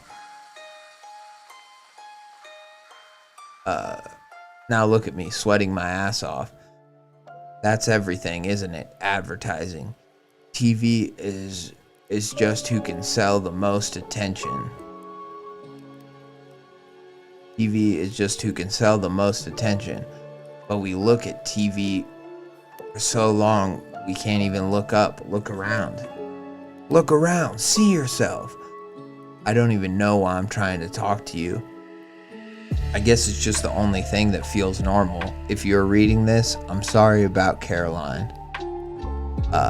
You guys were in a rough place and I took advantage of that. I know I don't deserve to be forgiven. I just need to know. I just need you to know. I never intended to hurt you. I know it sounds ridiculous, but I was stupid and selfish. I guess I was in a rough place too. I know that doesn't make things any better, but still, I just need you to know how sorry I am. Rob. So Rob's really going nutso now. I think that whole rant about advertising, I mean, it wasn't totally out of place. I get why if a non-stop phone ad or like phone pitch was just going on from the phone, and you couldn't turn it off. I know that could be annoying, clearly, along with like all the knocking and stuff, but you know, the whole thing about like being lazy and advertising, yeah, he's clearly just breaking down, which is fun. You know, I like to see the mental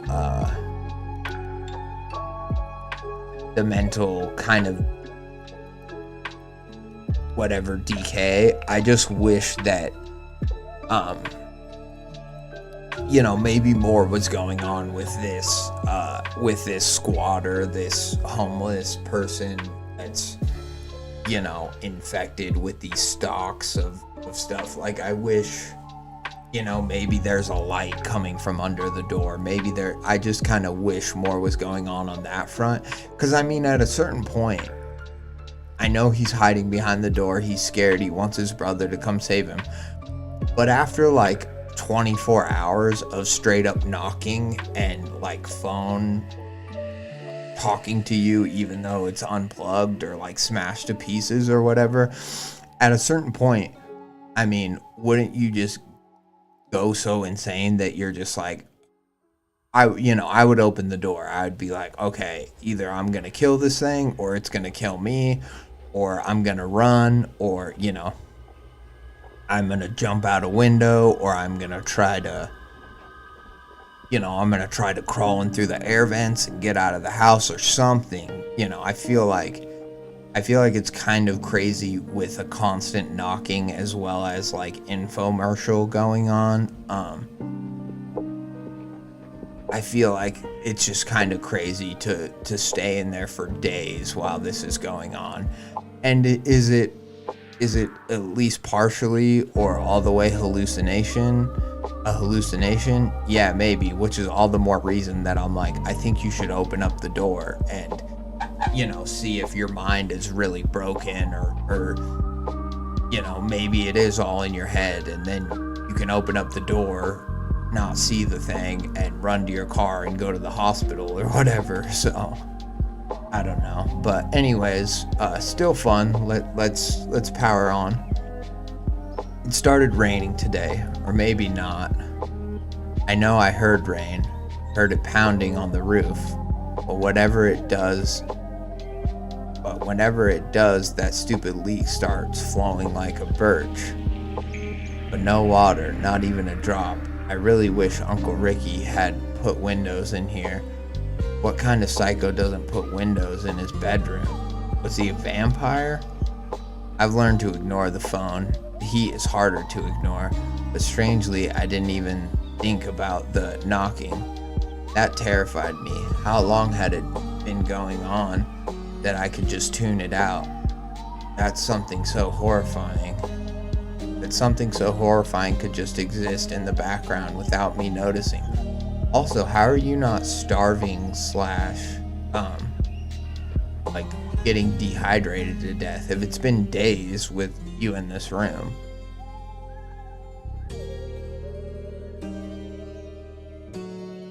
Without me noticing. I've almost run out of Uncle Ricky's drugs. Well, that's probably a good thing.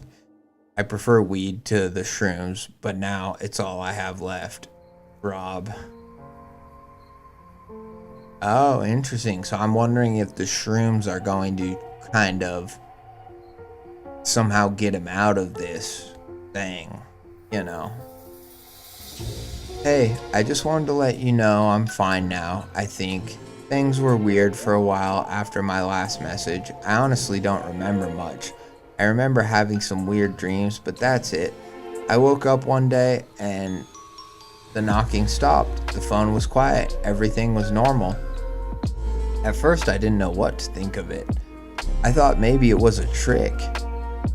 That they stopped knocking thinking they could get me to come out. But at that point, I didn't care if it was. I had run out of distractions and I was ready for it to be over. I pushed away the dresser and opened the door, and to my surprise, it was over, that is. The house seemed to be fine. Everything was the same, except for a broken vase by the door. Then I heard it, another knock, on the front door.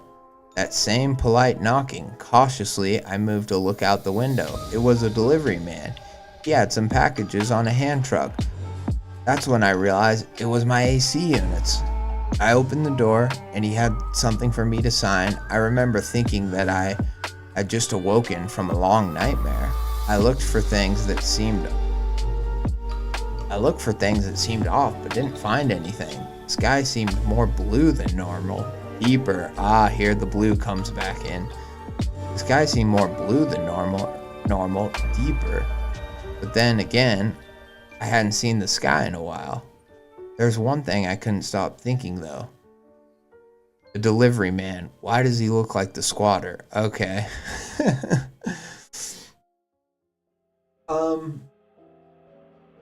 Interesting. So I think clearly this is just part one of a story, right? And so the story didn't, I kind of wanted the story to go farther in terms of like how this monster worked and how he affected things. What are his powers? Can he fucking, what is he gonna do besides knock?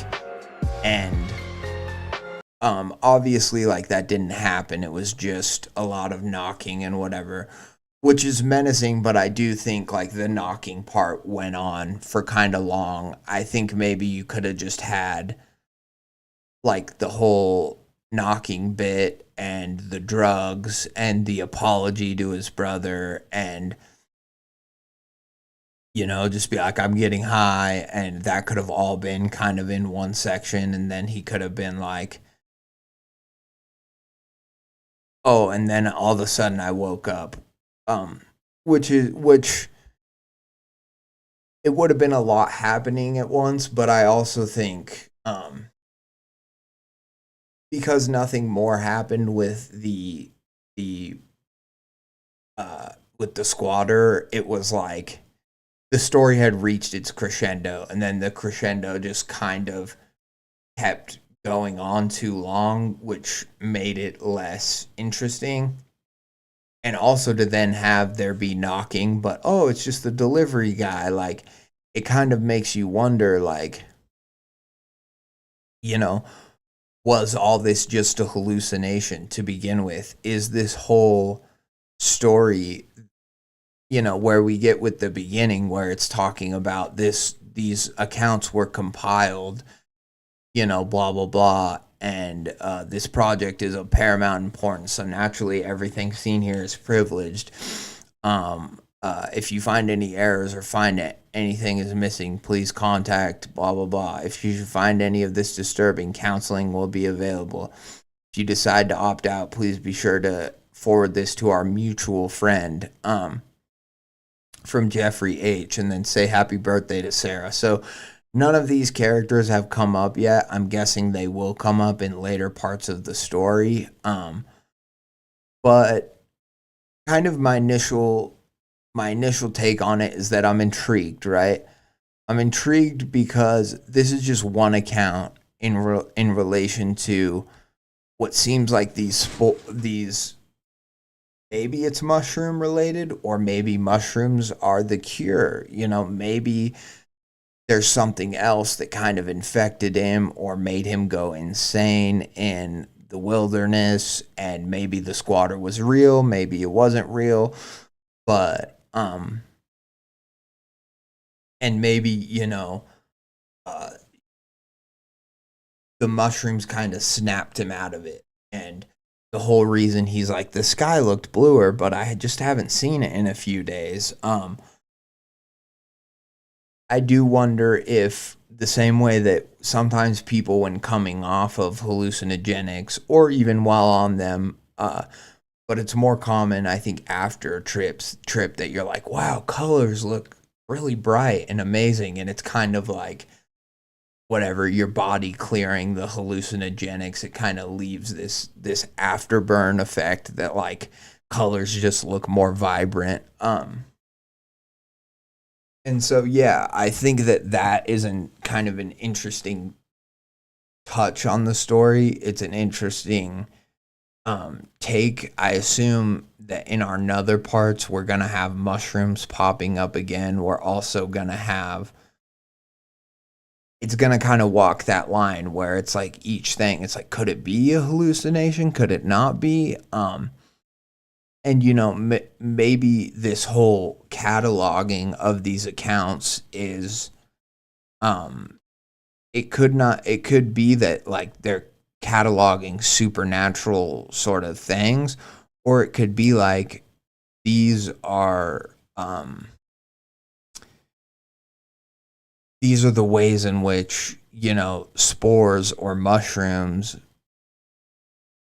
they could all just be like, these are the ways that they affect people's minds. They make them see all this crazy shit. So maybe there could be kind of a twist where it's like, well, all of it isn't necessarily true, but this is some sort of corporate or governmental project to catalog and see how a certain type of mushroom or whatever can affect the psyche. So it's interesting. It was an interesting part one. I realize it was just a part one, so it's not gonna like, go into full, fully show maybe the monster or what the monster's capabilities are. And I can appreciate that, but I also, yeah, like I said, I do think the knocking, just that section of it seemed to be a little drawn out. But then again, if the poster is hallucinating, like, we don't know. It seemed like it was over the course of days, but really it could have been over the course of hours, because people say that time dilation happens, right? When you're tripping, or when you're, an hour can seem like days or whatever sort of thing. So maybe he was just doing all those posts back to back, and really he was only in the house with the knocking going on for like a few hours. We don't know, right? But all in all, I think it's a strong start. I think it's interesting. I think I like that in our next part, I'm assuming it's going to be a totally different character and, a totally different story or, way. Maybe it's all going to center in the Everglades. Maybe it's not. Maybe it's going to be around the world, completely different places, right? But it is fun. Like I said, I think the image of the stalks coming out of the person is cool, and then his head kind of dropping down. That's cool. It's fun. I just maybe would have liked to have seen a little bit more. I would have liked to get some sense of like this triangle symbol, like what did that have to do with it? Like maybe, like maybe the vase that was broken by the door, maybe the pieces could have been left in a triangle or something. Like just a little bit something like that to let us know that like, okay, this thing does leave a mark and its mark is this. And the whole idea that, oh, the squatter looks like the delivery guy. I mean, that's fun, but I'm also just like, so either there was no squatter, you hallucinated the whole thing, but then also, you know, I feel like the delivery guy thing is just kind of a little supposed to be like, well, and now the delivery guy got him, he's dead or, whatever. That's what happened to Rob, our character. Rob, our character, had a mental breakdown and, the delivery guy kind of took him out. Or he took himself out, in some sort of a struggle or something, And I'm not saying that I don't like the ending because I do for the most part, but I'm just like, I think there would be maybe a more subtle way to kind of still have that uh um what's it called? Not a hanging ending, but what the fuck is that called? I don't know. I must be more tired than I think I am. Yeah, there could be a cliffhanger. Sorry, Jesus Christ. There could be an other way to do that kind of cliffhanger ending without it being like just kind of so. I don't know. It's a little goofy to me to have his AC units finally show up.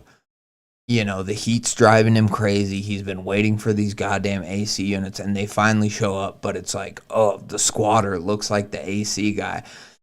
I just don't know how much I like that. I feel like there's maybe a little bit more subtle of a way, like I was mentioning with something with the triangle, and I like how he's like, I noticed the blue of the sky, how it looked bluer. So clearly he's being affected the same way his uncle was. But yeah, I don't know. I feel like maybe that's a little bit heavy handed to have it be like, but I noticed the delivery guy looked familiar and, it looked like the squatter. And I just don't know how much that makes sense. Although, right, maybe that's the effect of these spores. Maybe these spores, the part one is called visitors because you just start to see this visitor or this squatter everywhere. And that's part of the horror, right? Is that there's somebody that you've never seen before that wherever you are in the world, whether you're in your house, whether you're in a hotel, you start to see him and you see him in places he's not supposed to be. And so you start to notice him more. And then before you know it, you see him in the face of just regular people. And so, yeah, I mean, again, interesting. I'm intrigued. I think it's a strong start to a story. I just think there's maybe a little bit of the things with like the pacing and the stuff that like I didn't love. I also don't know if you needed. I think the knocking is menacing enough. I don't know if you need the whole phone sale call guy repeating. Although it's fun and it makes him kind of have that rant about marketing and shit, yeah, I don't know how necessary it is to the story, and I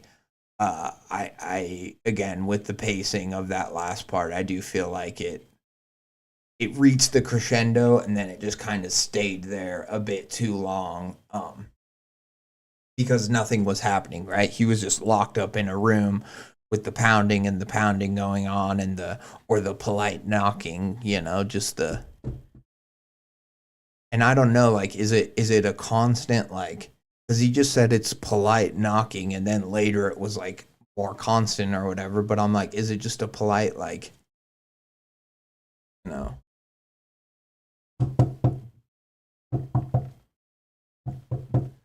Or is it like, is there a rhythm to it? Because that's the thing. He brought up this whole idea of a pattern with the triangle. So I feel like maybe there's some room there to put, like, I don't know, some other type of rhythm or something fun. But yeah, interesting beginning, interesting story, well written. I liked the format. I liked the long, just chunks of writing, no paragraphs. I think it's fun. I think it's fun that Rob's kind of a dirtbag, and we see why he's just posting constantly on trying to reach his brother, but his brother doesn't want to talk to him because, he cucked him. I think that's, makes sense. But also, I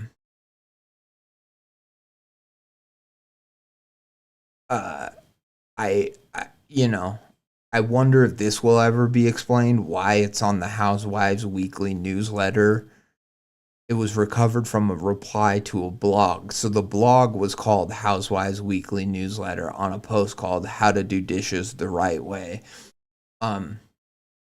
Clearly these are like supposed to be emails to his brother, right? Because he says like, email me back or send me an email when you can. So if they're not emails directly to his brother, it seems like this would be his brother's post, right? And then it's just not. So kind of interesting. Yeah, we'll see in the future parts if all the posts are kind of just disjointed in that way. They're on something they're not supposed to be. I think that'll be interesting to see. But that was Spores. Tell me what you think in the chat. If Rude Dude or if Auxiliary Player, I'd be curious to know what you guys thought of it. But I think so far it's a strong part one. And I am interested to see where it goes. I just, I don't know when that'll be, but I am intrigued. I am definitely intrigued. So, I got to use the restroom. I'm doing the pee-pee dance. Here, let's find. I guess we can just play the rest of Wendigoon's reaction. Worshiping these kind of humanoids, whatever, leans into demons taking on the form of animals or whatnot. And then you have the staff who's aware of it and trying to save people from it. But there's also this drug, Intuitain, which gives people visions of sort of the end times or whatever. There's a lot. I like it. I think it's pretty cool. I vibe with it. Oh. Okay. Immediately. All right, done. Pull up a Latin translator. Let's do this. All right. Latin to English. The number of times I've had to do this for videos is kind of alarming. All right. Igneous is like fire, right? Igneous, which is fire. I was right. It's fiery. Igneous is fiery. Gladius, which is fight or sword. Oh, flaming sword. Okay. The fiery sword was turned into stone. Okay, so it was turned into stone, which means it's no longer working, right? Which means that the creatures are now allowed to be free. I imagine that's what it's saying. And again, as we established, fiery sword in reference to the sword of the archangel in front of Eden, right? Okay, next one. Somnium has something to do with body, right? Soma means body. So somnium's dream. Okay. Marguerite Pendleton is the girl who had the dream about the show for kids. Oh, but it also translates to Latin. Interesting. Pearl Pendleton's dream came true. Interesting. Okay. Her dream came true. Talking about the show for kids. There's a Patreon. Go show them some support. Igneous Gladius, that's the fiery sword again. The fiery sword turned to stone, but then there's more. Et Astrum. The fiery sword is turned into stone, and the Star of Heaven is guilty. And that is the Jersey Devil. You're right, Jersey Devil down in the bottom corner. And finally, we got Craig here. Now, this was made a month ago, and the one we just watched was 11 days ago. So Craig's still alive, pretty sure. I don't think anything happened to him. I think this is just a teaser for the new episode, which we just watched. Albus. The white deer appreciates its companions. That must be in reference to Craig, right? The park rangers. Is the white deer an allegory or a stand-in for God or angels or something similar? Because we saw the image, because for one, it's called the White Deer, and the name of this place is White Stag, right? So the white deer opposes the adversary, so perhaps it's an angel, because as we saw here, Sub alla angeli means under the wings of angels, right? Under the protection of angels. So reading all this together, under the protection of angels, you may now choose to resign and leave the Greenwood Ranger program. So I think the white deer is symbolic of the angel, of the star who perhaps was set to guard the garden or is effectively opposing the adversary. And its companions are the park rangers who are ensuring that demonic forces are kept at bay. An angel, or maybe even God, is the white stag. At the end of this scene. The basement door is over there. I hate you so much. All right, fun. Okay, let's get back. Get back. This is Dan and Luke. Right? The two other park rangers that aren't Craig. Luke being the one who sang the song, right?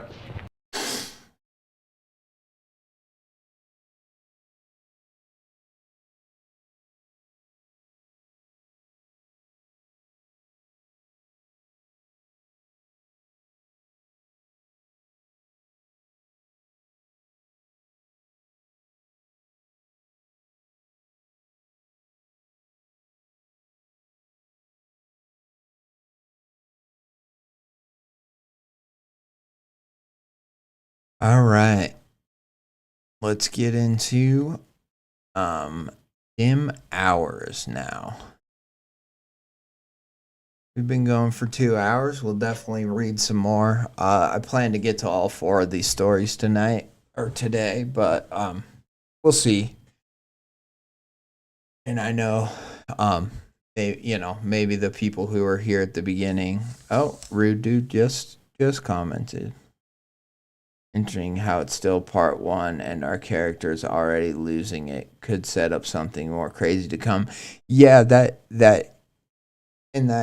is if Rob is in the other parts, but remember in Spores it has this thing at the beginning where it says this is a collection of correlated circumstances, has been carefully selected through rigorous and detailed search efforts, though we cannot reveal the criterion.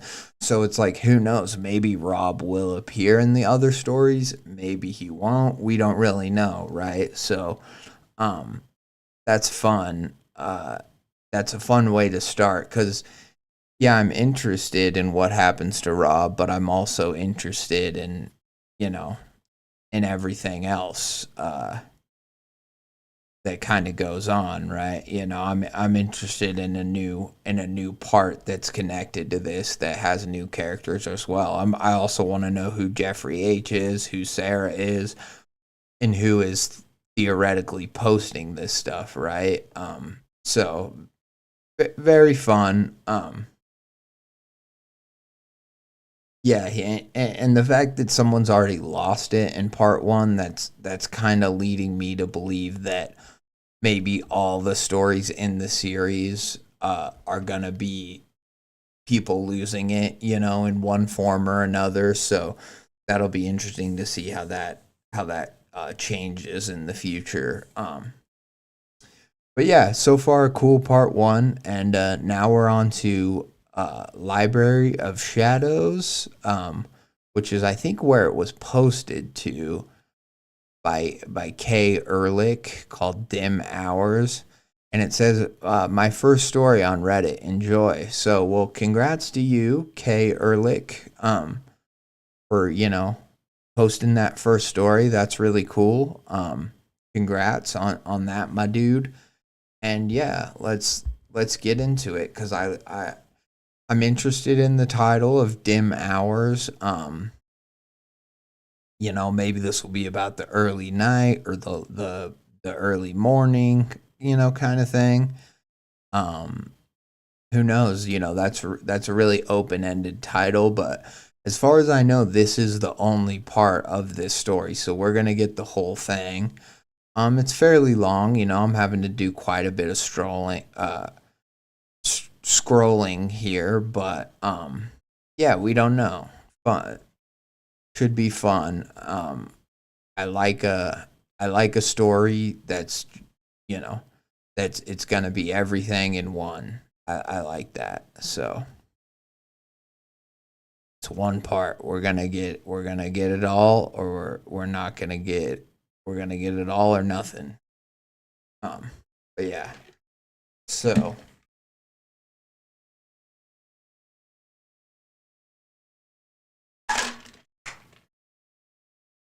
music. Hold on. Let's get the music back on.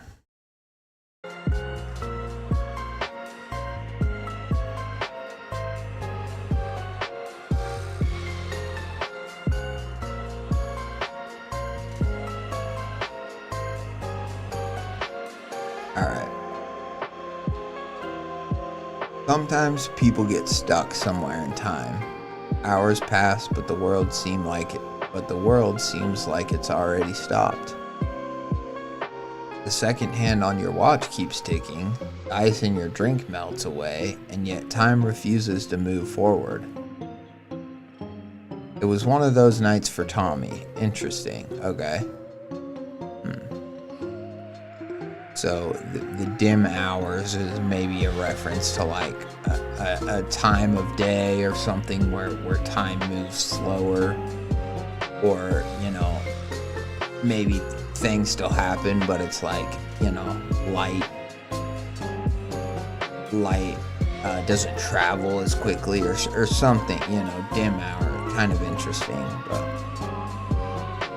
it was one of those nights for Tommy. He slouched on a bar stool under a dim yellow light hanging from the ceiling, watching the ice cubes in his glass dissolve with focused attention of a sports fanatic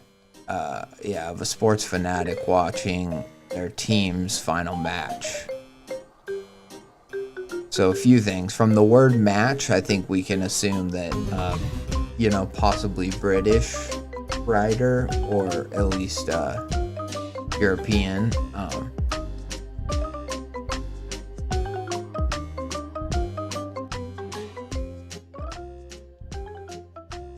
And that's fun. I think that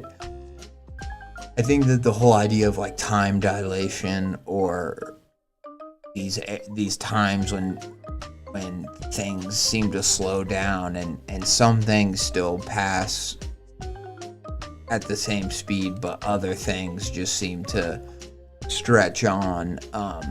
It certainly makes a lot more sense if someone's drunk or drinking. That can happen, where you can be with some drunk people, or someone else is drunk but you're not, and they're like, we'll leave in 5 minutes, and then half an hour passes and they're like, bro, I said we leave in 5 minutes, you know what I mean? And they're not realizing how much time is going on, and then, or they're like, woohoo, let's, they like think the night's starting, and you're like, bro, the sun's coming up, you know what I mean? Like, the night is over. So, interesting. Team's final match. The light above the bar seemed to shine only on him. The rest of the room, dark carpets, green tablecloths, the empty chairs, looked like shadows that had drifted in from outside of time.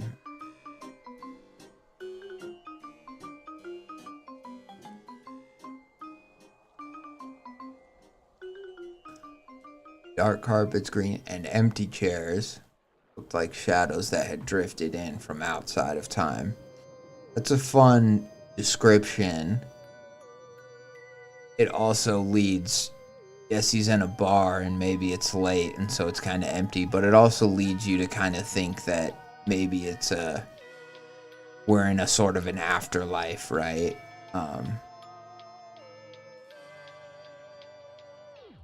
The murmurs of a few souls who hadn't yet returned home were muffled before they reached his ears.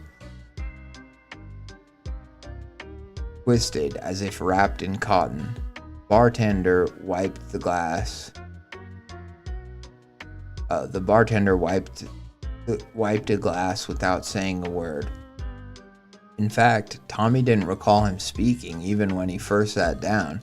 He hadn't ordered anything, yet the bartender, as if he had read his mind, had placed a glass of whiskey on the rocks in front of him.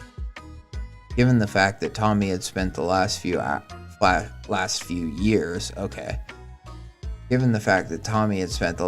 years of his life drifting through all the different bars of the city, it wasn't all that surprising that the bartender had already known him and what he was going to order.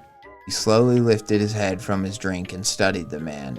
The bartender wore a crimson jacket, stood upright, and had his hair slicked back. Interesting. His face looked like it had stepped out of a different era. Clean shaven, almost unsettlingly tidy. His gaze wasn't direct, but his presence was filled. His gaze wasn't direct, but his presence filled the emptiness. Interesting. So I do think, as of right now, this is really seeming to be like a sort of an afterlife. Maybe it's hell, maybe it's purgatory, and also the fact that our person has been in and out, our main character has been in and out of bars for the last few years, certainly makes it seem like it's very likely that this is his hell or his purgatory. And that's fitting, right? Especially for somebody who has like a drinking problem or they're depressed. It's like it would make sense for them to just kind of be stuck in that forever. Like, the person who the idea of like gluttony in like Dante's hell, that the people who are gluttons are just like, I forget what it is, but I think they're really like they're just these fat disgusting monsters and they're like eating other people or whatever. It's something like that. That kind of, like the idea that, let's say you're a horrible, unrepentant alcoholic your whole life and you die and you go to hell. It would make sense that like your hell would be you're forever in a bar, but you can't get drunk. Like you drink so much, but you just can never get drunk. You never feel the relief, right? You're in a bar forever fiending and detoxing and wanting to feel drunk but never feeling any relief. That would be fitting, right? And I'm not saying that's what alcoholics or addicts like deserve. I'm just, in the context of this, I've it makes sense, right? So his gaze wasn't direct, but his presence filled the emptiness. The man seemed to sense that he was being watched and offered the faintest of smiles. Tommy nodded back, confused by his own gesture. And returned a weak smile. He usually didn't bother being polite to strangers, nor to anyone really. Besides, this man didn't seem familiar. He had never seen that face before. He was sure of it, just as he was sure he had never set foot in this bar before. He turned around to take a look. It was no different from the hundreds of other booze dens in the city.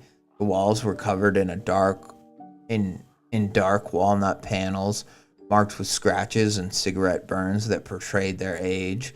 A few hanging glass lamps cast a tired, dim glow, neither warm nor fully illuminating. The bottles behind the bar were dust-covered. Some labels were faded with time. But even that seems, because like the dude's there cleaning a glass, right? And he seemed really like clean and tidy. So the fact that the walls and the bottles are dusty is kind of, I mean, granted, don't get me wrong, like some of the bottles like up high in a bar and stuff can be dusty, but it just seems a little, to me, it's like a little out of place. I don't know. Some labels were faded with time, as if they had been placed there long ago and never touched again. Behind him, there were a few tables scattered into the corners of the room. At one table, two figures sat facing each other, playing cards. The dim light revealed their bodies, but not their faces, as if their heads were deliberately left hidden in shadow. The other tables were either empty or occupied by lone drinkers, buried in their own silence. If there were conversations, they were whispers, lost in the distant hum, fading into nothing.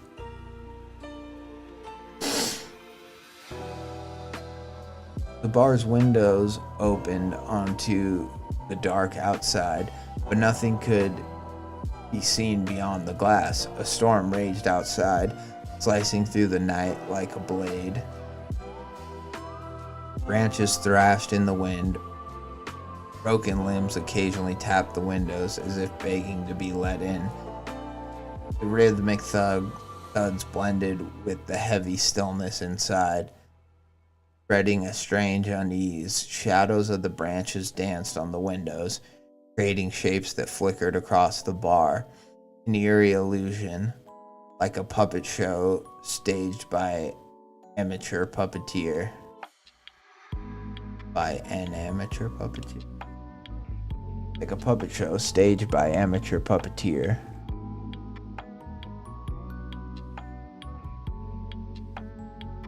Everything felt as though it had just been abandoned by all life. Everything felt as though it had just been abandoned by all life, or perhaps it had never really been alive at all. There was a stillness in the air, the kind you find in an Edward Hopper painting. Interesting. I don't know Edward Hopper, but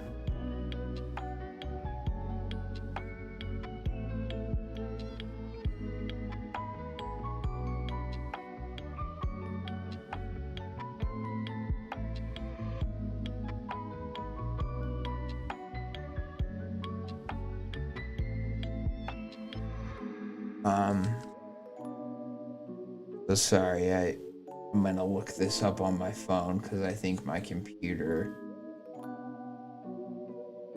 it does this where the display card fucks up and I have to reset it, but in order to reset it I'll have to end my stream, so I'm trying to keep my computer on track as I can so I don't have to end the stream. But oh, so Edward Hopper does that painting of the diner.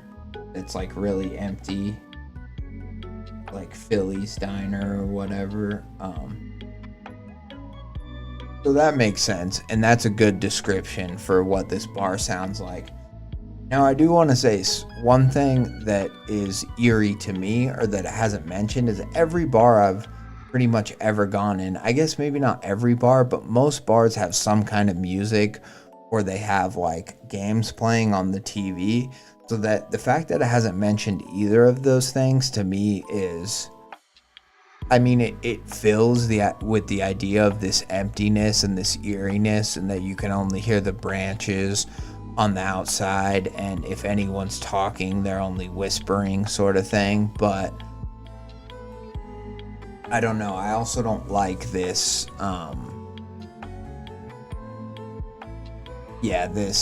This idea of whatever. Now my computer's really wigging, so I gotta either maybe close some things or just hope. Okay, well, we'll see what happens.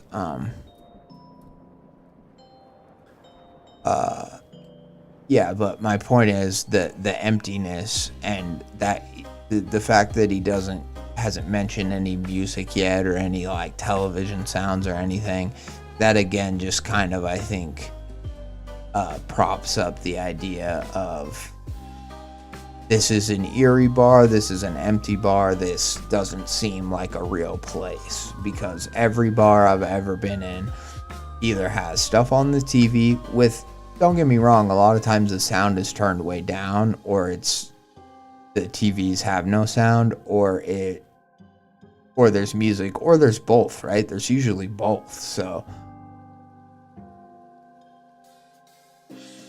everything felt as though it had just been abandoned by all of life, perhaps. It had never really been alive at all. There was stillness in the air. The kind you find in an Edward Hopper painting. A thought crossed Tommy's mind like a whisper. How did I get here? His eyes drifted downward. Okay. I'm gonna close this in the hopes that that helps. And I will put the chat up on my phone.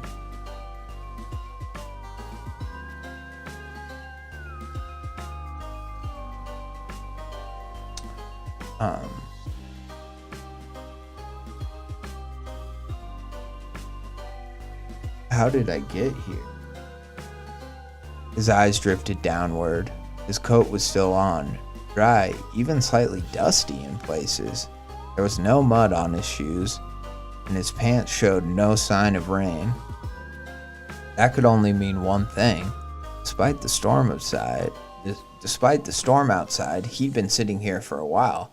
Maybe hours, but how long exactly?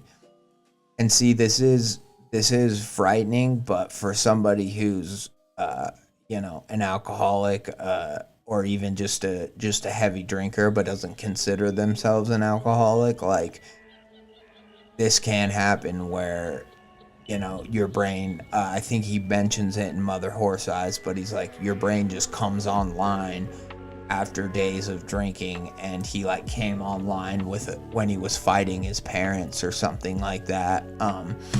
And yeah, this can totally happen where you can wake up from a blackout and be at a bar, even though you were clearly in there drinking before. It's like, for some reason, that's when you come back to. And somebody who's drunk all the time, they can drive, they can go places, they can do things that they have no recollection of.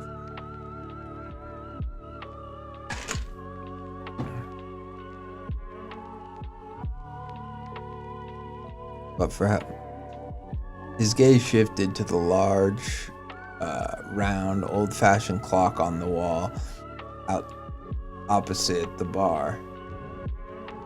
Its glass was fogged slightly. The hour hand hovered just before the 2. Midnight had already passed. The bar must have been close to closing. He took a sip of his whiskey, then lowered the glass and stared blankly at the rows of bottles on the shelf behind the bar.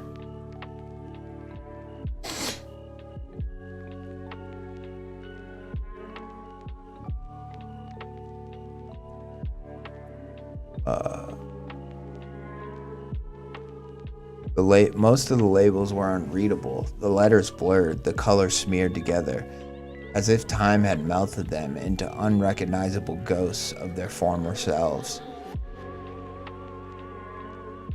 And then another thought surfaced, stranger this time, more unsettling. What street is this? What neighborhood? Am I even still in the same city? He hovered between laughter and dread. Automatically, he reached for his pocket, but his phone wasn't there. Had it been stolen? Left at home? Dropped somewhere outside? He couldn't remember. As always, his mind spiraled. Tommy did what he always did. He turned to his drink. He downed the rest of his whiskey in one swift gulp and raised his hand slightly toward the bartender.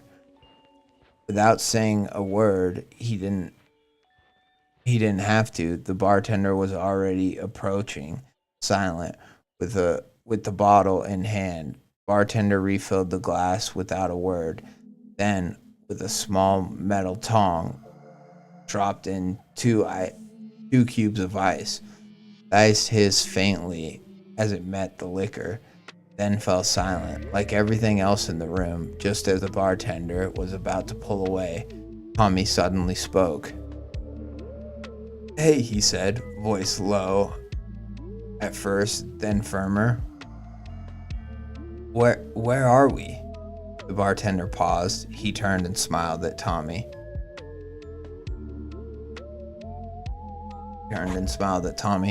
"Had a little too much to drink, sir?"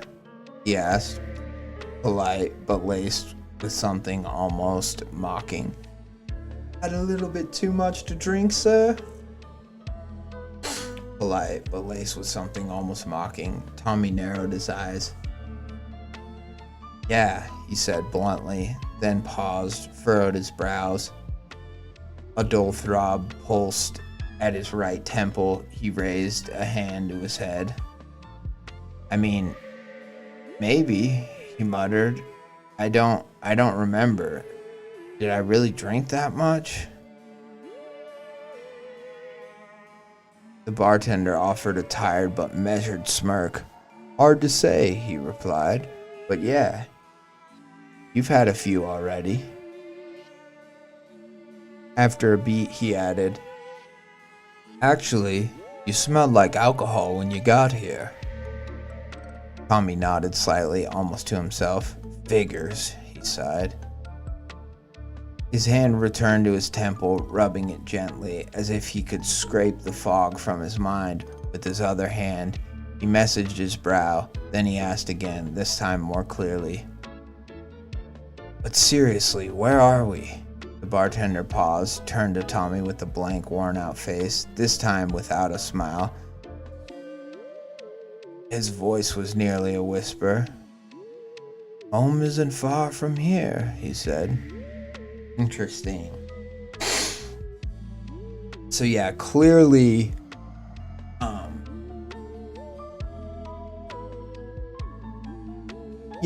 bartenders being cagey.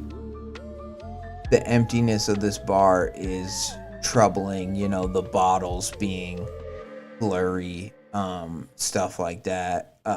It's even creepy that my computer's wigging out because now my computer's getting blurry too. And that's frightening. Like every time I scroll, the text gets blurry, and it's making me wonder if I'm in a purgatory where I just read stories forever. And although I enjoy this and it wouldn't be the worst afterlife, it also frightens me. So yes, that is fun. And I appreciate my computer being in on the joke by kind of going to shit during this story. Very fun, very, very entertaining. But also I do have to say that, the whole idea of him rubbing his temple and trying to scrape the fog from his mind, and trying to ask where he is and get a straight answer. It's like there is some sort of karmic justice in this that, like, he doesn't know where he is because he's, such a drunk. But then also it's like, or is he in somewhere, is he in the afterlife? Is he in some supernatural place? And it's like the same thing. It's like people, it's like people who wake up in prison after a crazy, or in jail after a crazy drug binge or alcohol binge. Like a lot of times they do not believe where they are, or they believe that, like, they're like, no, I'm dreaming, and they have denial, and they think that if they just yell at a guard or something and someone comes and talks to them, that they can talk their way out of it, or that they can, if they can just, it's like this kind of, this delusion that's like common after like an addict or someone just has this horrible life decision after being so inebriated. It's like if they can just talk to the right person, or get the right piece of information, then everything will all make sense, and they'll either be let out, or they'll be told that they're gonna go home in a few hours, or whatever it is that piece of information that they want is. It's like this totally has that sense where it's like, or people waking up in the hospital like after severely injuring themselves or someone else, and they're like, but some doctor's gonna come in and tell me that, like, that I'm actually not paralyzed, or that actually, I actually didn't break both my legs, or that somehow I'm gonna be out of here in a few days, even though it's like, no, bro, you got drunk and crashed your motorcycle, you broke half the bones in your body, you know what I mean? And it just shows that, like,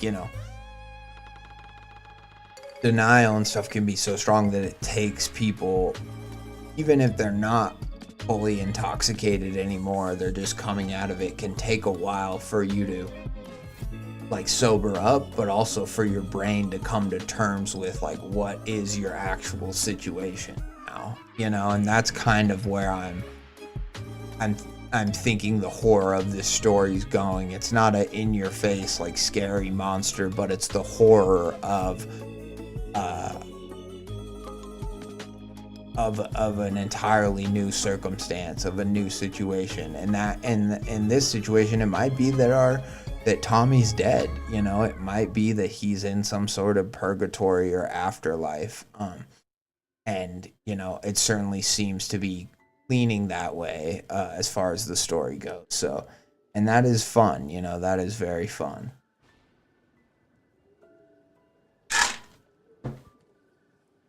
All right. Home isn't far from here, he said. Then, after a short pause,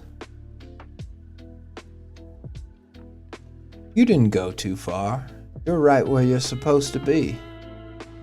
Tommy squinted, his brows tightened. The confusion was turning into something else now, irritation. He was about to ask what the hell he was talking about when the bar's front door suddenly slammed open. He flinched, his head whipping toward the entrance. Cold wind swept inside, knifing through the silence like it had a will of its own. A few dry leaves whirled through the air and landed on the floor. Someone stood in the doorway. He wore a deep navy raincoat, nearly black in the bar's dim light. The wet fabric glistened under the hanging bulb, every droplet catching the light one by one. The hood still cloaked his face, but his silhouette was clear. Tall, slightly hunched shoulders. His steps were slow but deliberate. He didn't walk like a stranger. He walked like a man coming back to his home after a long day. No one reacted, not the bartender, not a single soul in the bar turned their head. It was as if this noisy entrance was nothing unusual, as if that door slammed open every night at the same time. The man lowered his hood, took off his soaked coat with care, and hung it neatly on the rack. For a moment, he lifted his head. Curly brown hair, almost red in the yellow light, clung to his forehead. Droplets of rain slid down from his temple, rolled over his cheek, and dripped silently from his chin. Water pooled around his shoes, shimmering faintly on the wooden floor.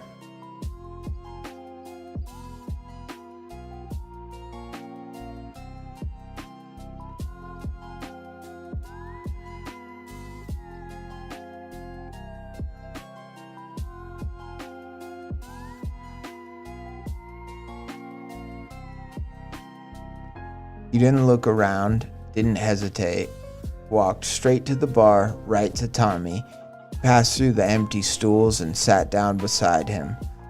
The wood beneath creaked softly.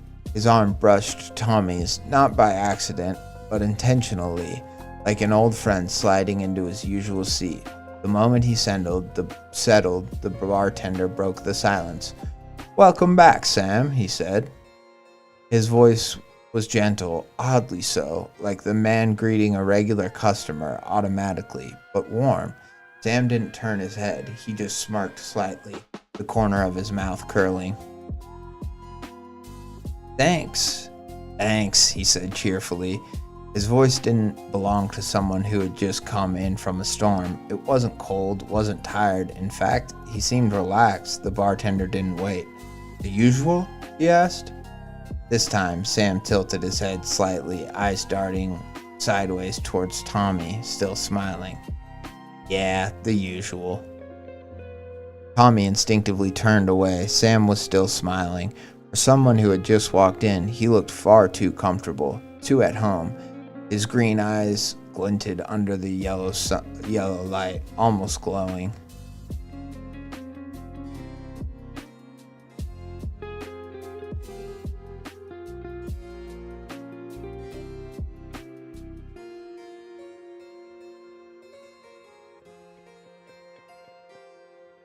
Too at home.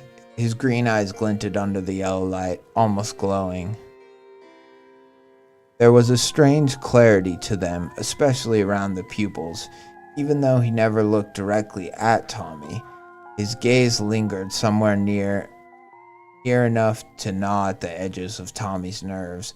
The smile, it was too wide, held too long. It felt unnatural.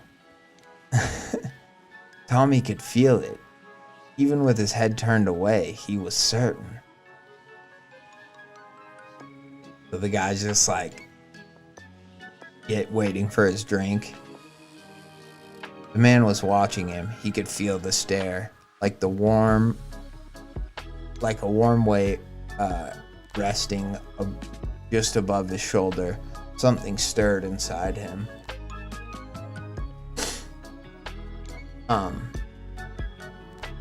We'll pause here for a second, even though I really don't want to pause because I'm worried that my computer is going to wig out. I enjoy this. It's a simple thing, but I like the whole part about he could feel his stare.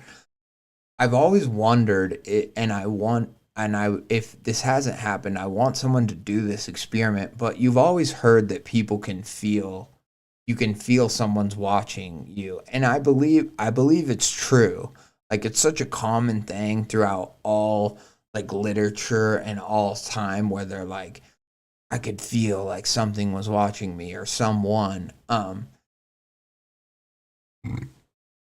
I believe that's common.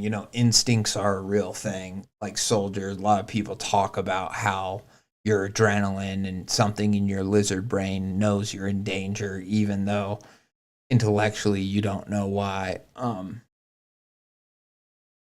But I've always wanted like a scientist or somebody to do like a test where I don't know if they'd have to do it with cameras or what, because maybe the cameras, then you feel someone's vision on you too. But where somehow they do a test where they test to see if people can, like, if that instinct is real, if they can know when someone's watching you.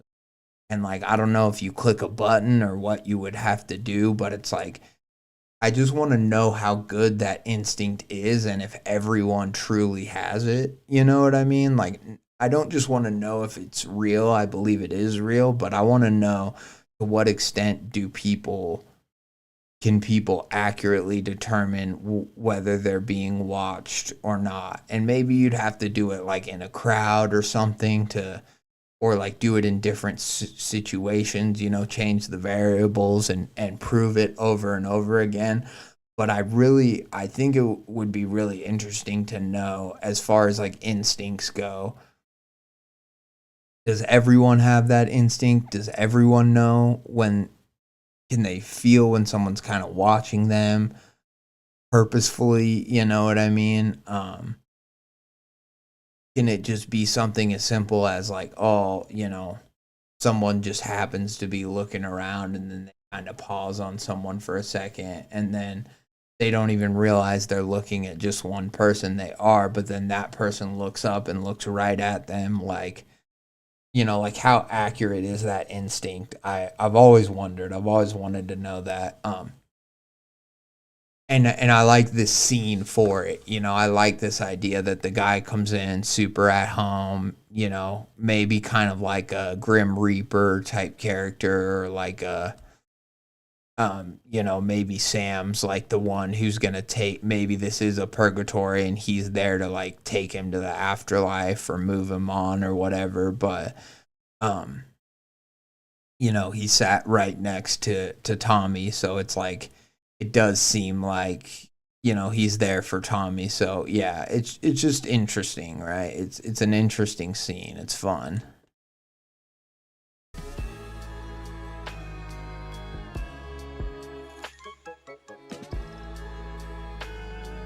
Too comfortable, too at home. Especially around the pupils. Even though he never looked directly at Tommy, his gaze lingered somewhere near enough to gnaw at the edges of Tommy's nerve. The smile, it was too wide, held too long, felt unnatural. Tommy could feel it. Even with his head turned away, he was certain. The man was watching him. He could feel the stare, like a warm weight resting just above his shoulder. Something stirred inside him. Not quite fear, not yet rage, but being watched, especially tonight, was starting to grind his nerves raw. Clenched his jaw, turned his head slowly toward the man beside him, looked him straight in the face, and froze. Felt his throat tighten. He saw something in him, something familiar. Not directly, not a memory he could clearly name, but the face pulled from a dusty corner of his brain, like an image from a dream you forget the moment you wake, but feel all day. But like an image from a dream you forgot the moment before you wake, but feel all day like a stone in your gut. It was the first familiar thing Tommy had seen since entering this place. But it didn't comfort him. On the contrary, carved a hollow pit in his stomach. Slow and cold, he knew this man, but from where? His lips parted, almost involuntarily. The knot in his throat loosened for just a moment. "You," he whispered. His voice was dry and cracked. He squinted, leaning forward slightly, as if trying to study the man's face up close. "Where do I know you from?"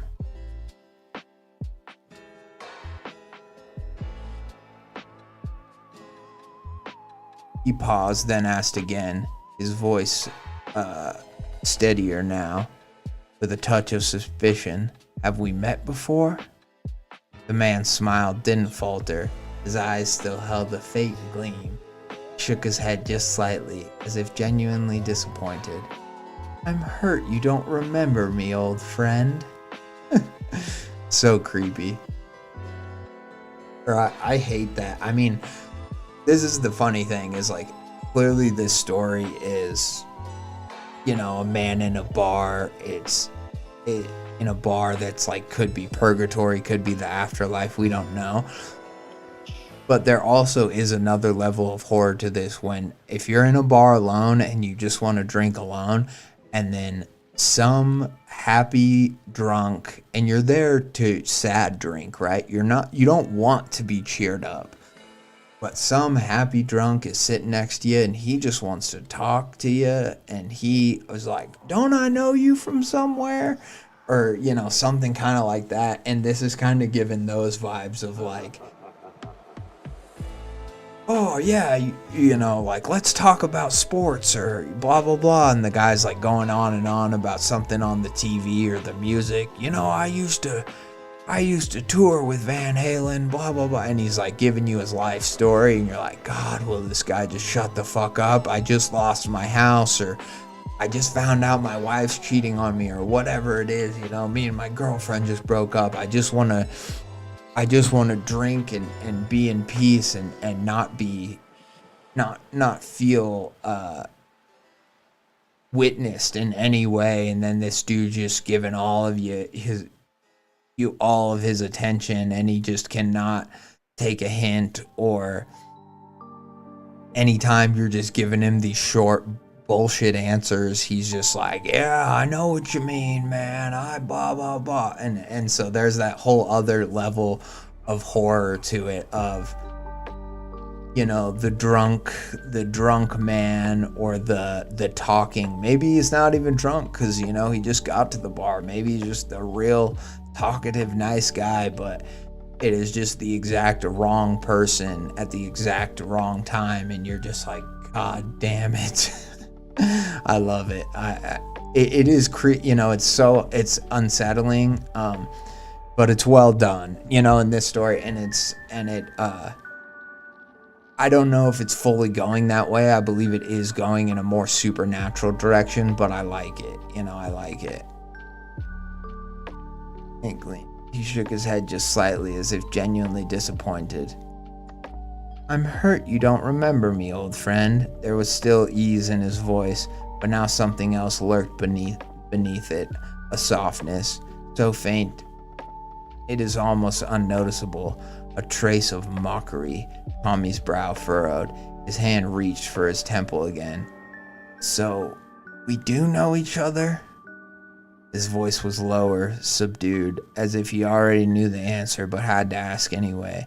This time the man looked Tommy straight in the eye. Of course we do. He said it like... Sorry, I'm waiting for my... There we go.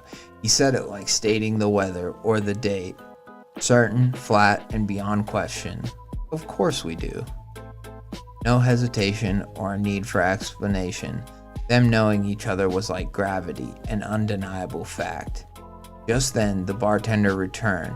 He set a drink in front of Sam. The glass made a soft chime against the wooden bar. He didn't say a word, just offered a faint smile before stepping away, as if this kind of conversation was just part of the nightly routine, something he grew accustomed to. Tommy narrowed his eyes, still staring at the man. His throat felt dry, but the rising tide of recognition inside him wouldn't let him stay quiet. So, he said slowly, where do we know each other from? The man lowered his gaze slightly, his smile deepening like he'd been waiting a long time for that question. If I told you directly, he said, it would spoil the fun. His voice was light, almost teasing, but beneath that playfulness, something cold and dense moved. Something in tune with the weight of the bar around them. Let's play a game. We've got all night. Tommy's brow creased. What kind of game? Simple, the man said with a shrug. Questions and answers. You ask me something, I answer honestly. Then it's my turn. Tommy hesitated.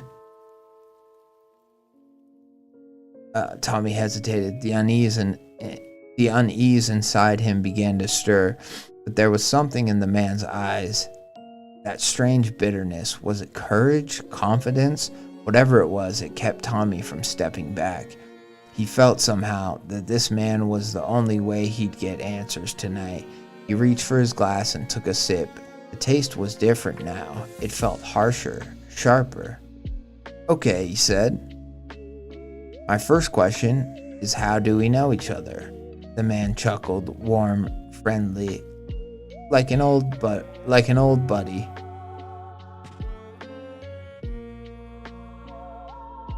Oh no, he said. Not that easy. You haven't even asked my name yet. Alright, is your name really Sam? Because I don't know anyone named Sam. The man tilted his head slightly to the side.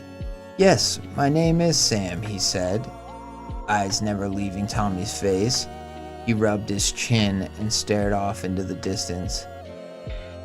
Then again, when we met, We didn't really get a chance to exchange names, did we? After a short pause, he added, All right, my turn. Why did you come here tonight, Tommy? Tommy didn't answer. He let out a deep breath. He didn't know, not really. He thought about telling a quick lie, but no sound had come out. Just then, a faint noise came from the back of the bar, like a soft clink of breaking glass. Tommy turned his head, but there wasn't the slightest reaction from anyone else. He expected to see shattered glass on the floor, maybe the wind howling from a broken window, but everything was exactly as he'd just seen it. Sam hadn't moved either. He was still staring straight ahead, his face blank, unreadable. No answer, he asked, without losing his smile. I asked my question. Tommy opened his mouth, but again, no words came out. His throat was aching. It felt as if his vocal cords were covered in tiny shards of glass. Forced it out. I don't know. A solid start, Sam said. Takes courage to admit the truth, doesn't it? He reached for his glass. The ice inside had nearly melted. Come on. The ice inside had nearly melted, as if it had been sitting there for minutes. Not for minutes, but for hours. He took a sip. Tommy's eyes caught on something. Sam's arm. Or more precisely, his wrist. On the inner side of his forearm, there was a faded bruise. Wide, spreading. But just visible. The mark of a struggle? The mark of a struggle. Tommy looked away. Now it's your turn, Sam said calmly. What do you want to ask, Tommy? Maybe something about the past? Tommy took a drink without breaking eye contact. What he felt was no longer just curiosity. It had also turned into restlessness. His brows furrowed once more. He couldn't suppress the tension building inside anymore. What the hell are you to me? He asked suddenly. His voice cracked, carrying both fear and anger.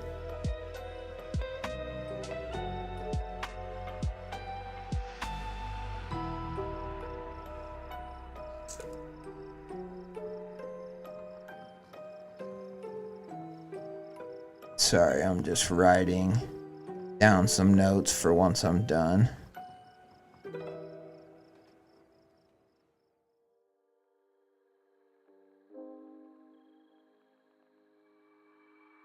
What the hell are you to me? He asked suddenly. His voice was cracked, carrying both fear and anger. Like, what are we to each other? Oh no, that's still Tommy. Like, what are we to each other? Sam raised his eyebrows slightly. He tilted his head as if trying to weigh the meaning behind the question. For a brief moment, a flicker of surprise passed through his eyes, then it disappeared just as quickly. What do you mean? He asked politely.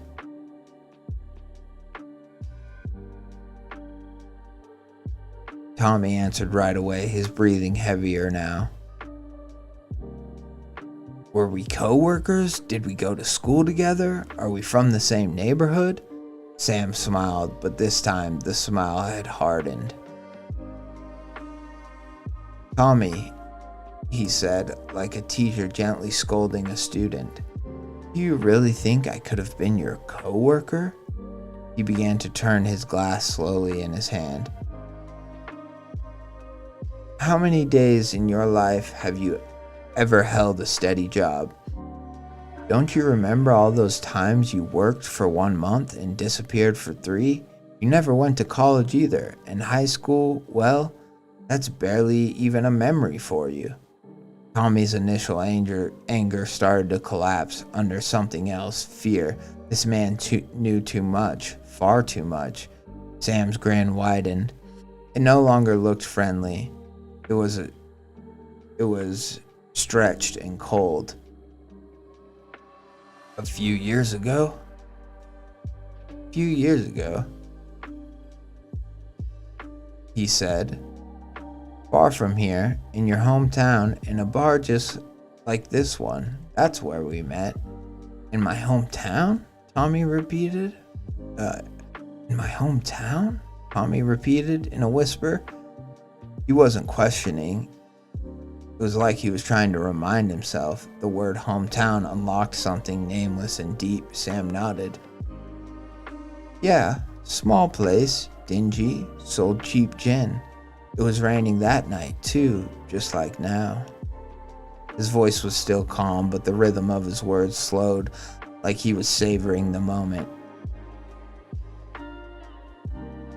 You looked like you'd lost something. No place to go, just a few crumpled bills in your pocket, and as always, dead drunk. Tommy couldn't speak, but a twitch flickered in the muscles of his jaw. His fingers gripped the rim of his glass tighter. A single bead of sweat rolled down his temples. Sam went quiet for a moment, but his grin didn't fade. He swirled the whiskey in his glass slowly, eyes still locked on Tommy. All right, he said in that calm, too smooth tone. I'll do you a favor. I'll ask something simple. He leaned in slightly, just enough for his voice to lower. Do you even remember walking in here? Tommy's eyes narrowed. He didn't answer, but Sam didn't seem to mind. It was as if he had never expected a response, as if the question had already been answered in Tommy's own silence, or maybe or maybe he had read it straight from his head. He gave a simple, soft tap on the bar with his finger. Now it's your turn. Tommy fell silent for a moment. His breath hadn't yet steadied. He swallowed hard as he scanned Sam's face. And then something caught his eye. The whites of his eyes just He swallowed hard, and as he scanned Sam's face... Okay, I see. There's like a typo here or something. He swallowed hard, and as he scanned Sam's face, and then something caught his eye. The whites of his eyes, just a moment ago clear, were now bloodshot. The red veins had surfaced, and under his left eye, yes, it had started to bruise, slightly but unmistakably. Tommy flinched without meaning to. His instinct screamed at him to run, but his body refused to move.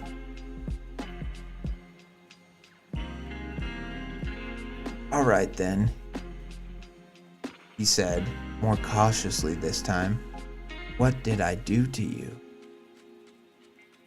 Words echoed inside the bar. One of the overhead lights flickered, then died. The two men at the table in the corner had vanished. Tommy waited for one of them to shout at the darkness or curse about their game being interrupted, but nothing happened. No voices, no movement. It was as if they'd been swallowed by the dark. He turned back toward the bar. The bartender was gone too. Sam slowly lowered his head. Something shimmered at the edge of his cheek. Tommy focused, a thin line. A drop of blood was sliding down from his forehead, tracing along the side of his nose. Another followed, dripping slowly from the corner of his mouth. There it is, Sam said. Took you long enough to ask. Okay, so Tommy asked that question. What did I do to you? Okay. There it is, Sam said. Took you long enough to ask. The cheer in his voice was still there, but it was drying out. Voice now had a metallic edge to it. Tommy didn't blink. The lines on Sam's face seemed deeper now. Blood didn't pour. It paced. Blood didn't pour. Yeah, it paced drop by drop, as if counting.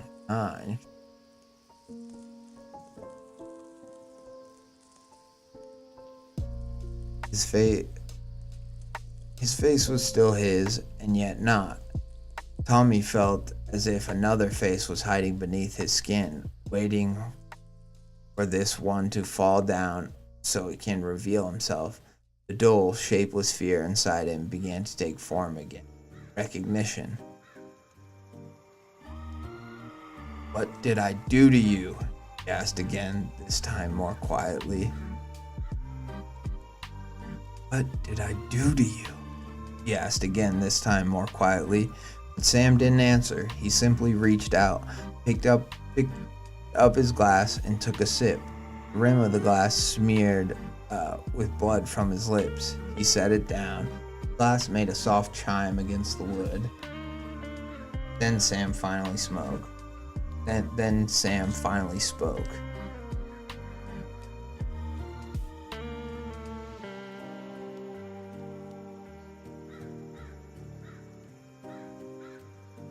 "You don't remember, huh?" he said. "You're unbelievable, man." Tommy was struggling to breathe now. What? What don't I remember?" Sam's smile changed, but there was no mockery now. No joy, only sorrow, maybe even expectation. "You know what?" he said. "I'm skipping this turn. Ask one more." Tommy suddenly stood up. "I've had enough of this game tonight."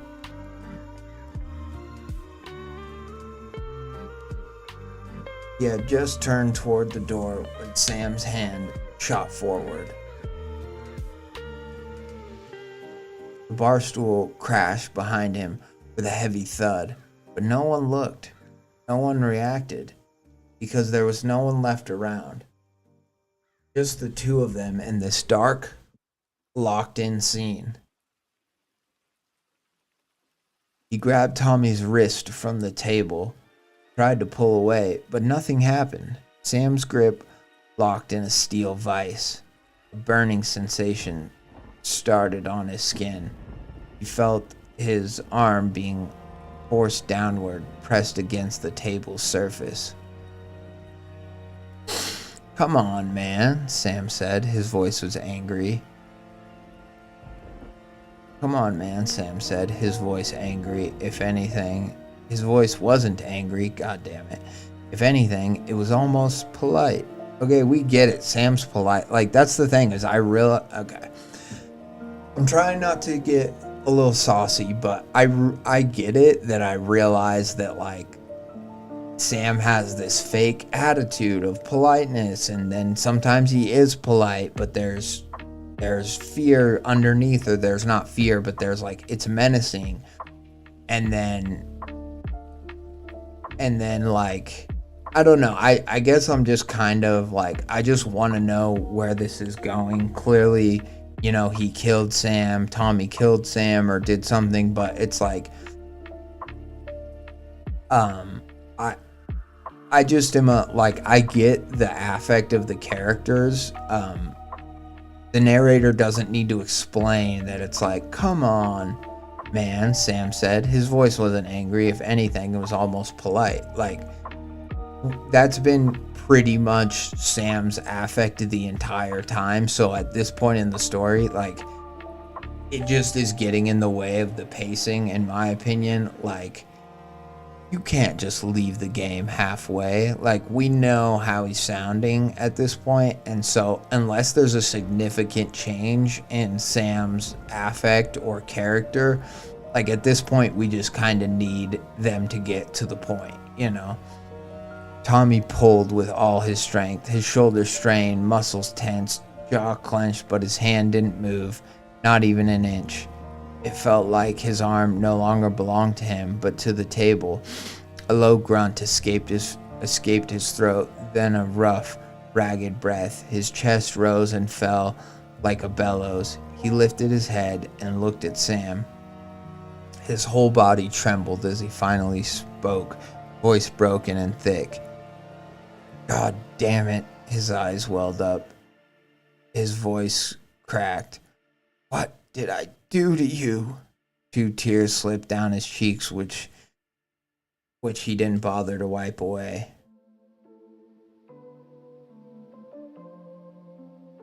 What do you want from me? He asked louder now. Just leave me alone. His shoulders shook. His eyes were also bloodshot now. I just want to leave, he said, mouth twisted. Please, I just want to leave. Sam watched him silently. For a long moment he said nothing. Only the smile had faded from his face. His voice came out soft, almost a whisper. Think, Tommy. Think hard. Tommy closed his eyes in the dark. A scene shifted. A street corner, a yellow street light overhead, rain. Then Sam's voice again, this time lower and clearer. $13. Tommy's eyes snapped open, and suddenly a memory exploded in his mind, a jolt of light, a moment long buried, long repressed, a dark alley, a trembling figure in the rain, 2 men arguing, a shout, then a blow, swearing, a knife drawn, someone left on the ground, a few wrinkled bills fallen on the wet dirt. A night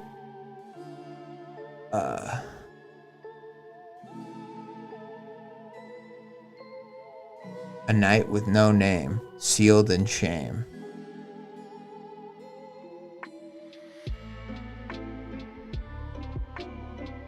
A night with no name, sealed in shame.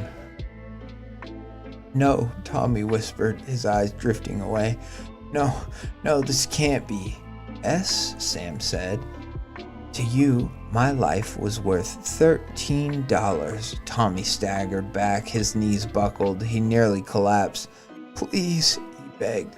Please just let me go. Sam leaned in. His voice was still gentle, but there was a dark tone beneath it. If you want to leave, you have to ask one more question. The final question. Tommy spoke, lips trembling. Didn't I? He swallowed. Didn't I bury you?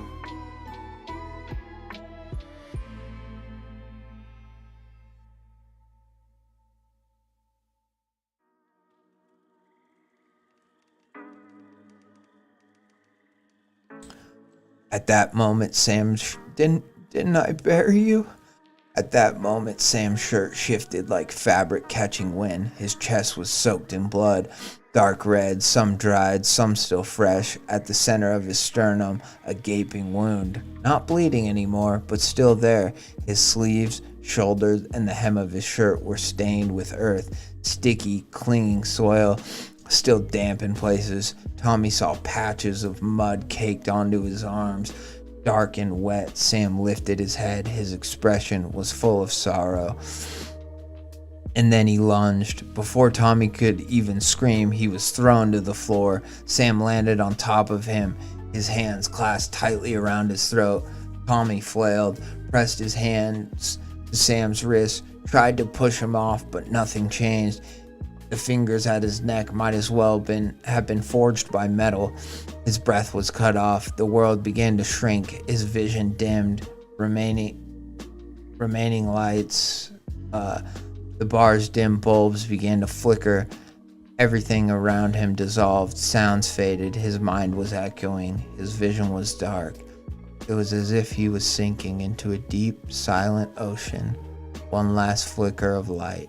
Then, nothing. No sound, no color, no bar, no Sam. Only silence, only darkness. A place where time, space, and the body meant nothing. In the center of the dark, as if wrapped in absence itself. Then,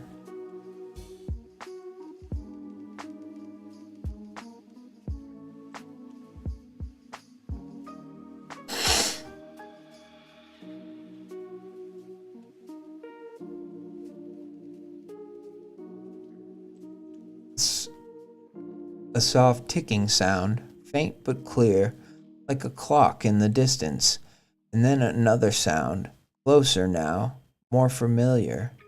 Piece of ice turning in a glass, tapping gently against the rim. Tommy's eyelids twitched. A pale light touched his pupils. A flickering bulb hung from the ceiling, casting a dull glow.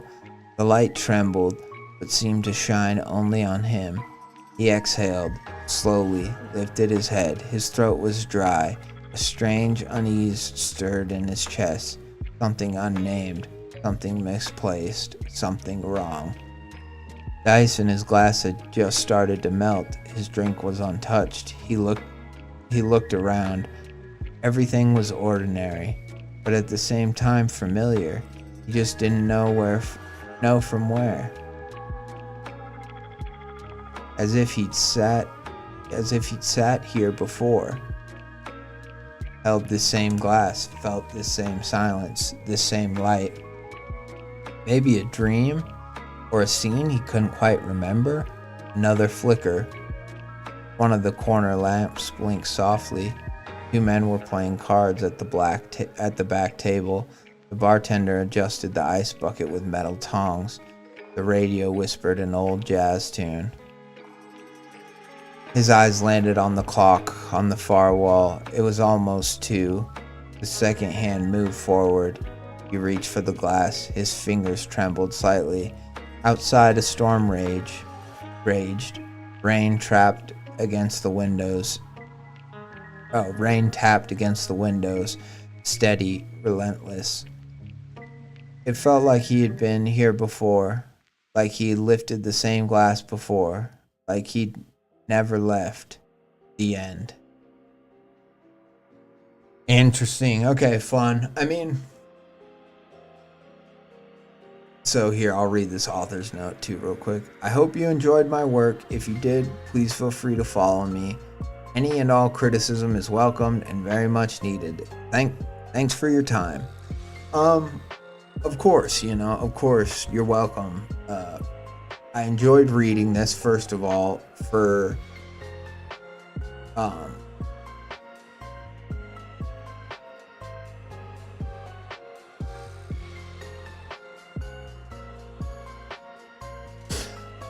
yeah, I was just reading those comments real quick.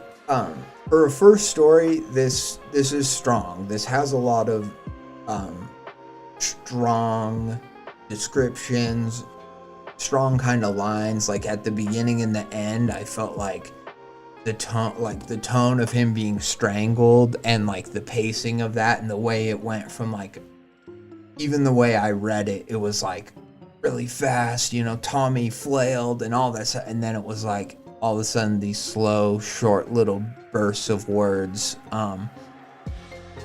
as he kind of fades out. And I really like that. I think you have a really good sense for like building tension with the words and with the writing. And it's something that, like, I don't know, is kind of intuitive, but it came through, right? Like, I, as the person reading it, felt like when I should speed up and when I should kind of slow down, and it made it very fun to read and very strong in that sense. So I liked I liked that element of the story a lot. I think the writing is very strong in that sense. I do think that there's some things just about the overall premise and stuff that I felt like it's a little, we saw it coming from a mile away. Like, even, and granted, I scrolled to the bottom and I saw that thing. I saw that comment, I'll be honest, about purgatory. So I kind of got a hint.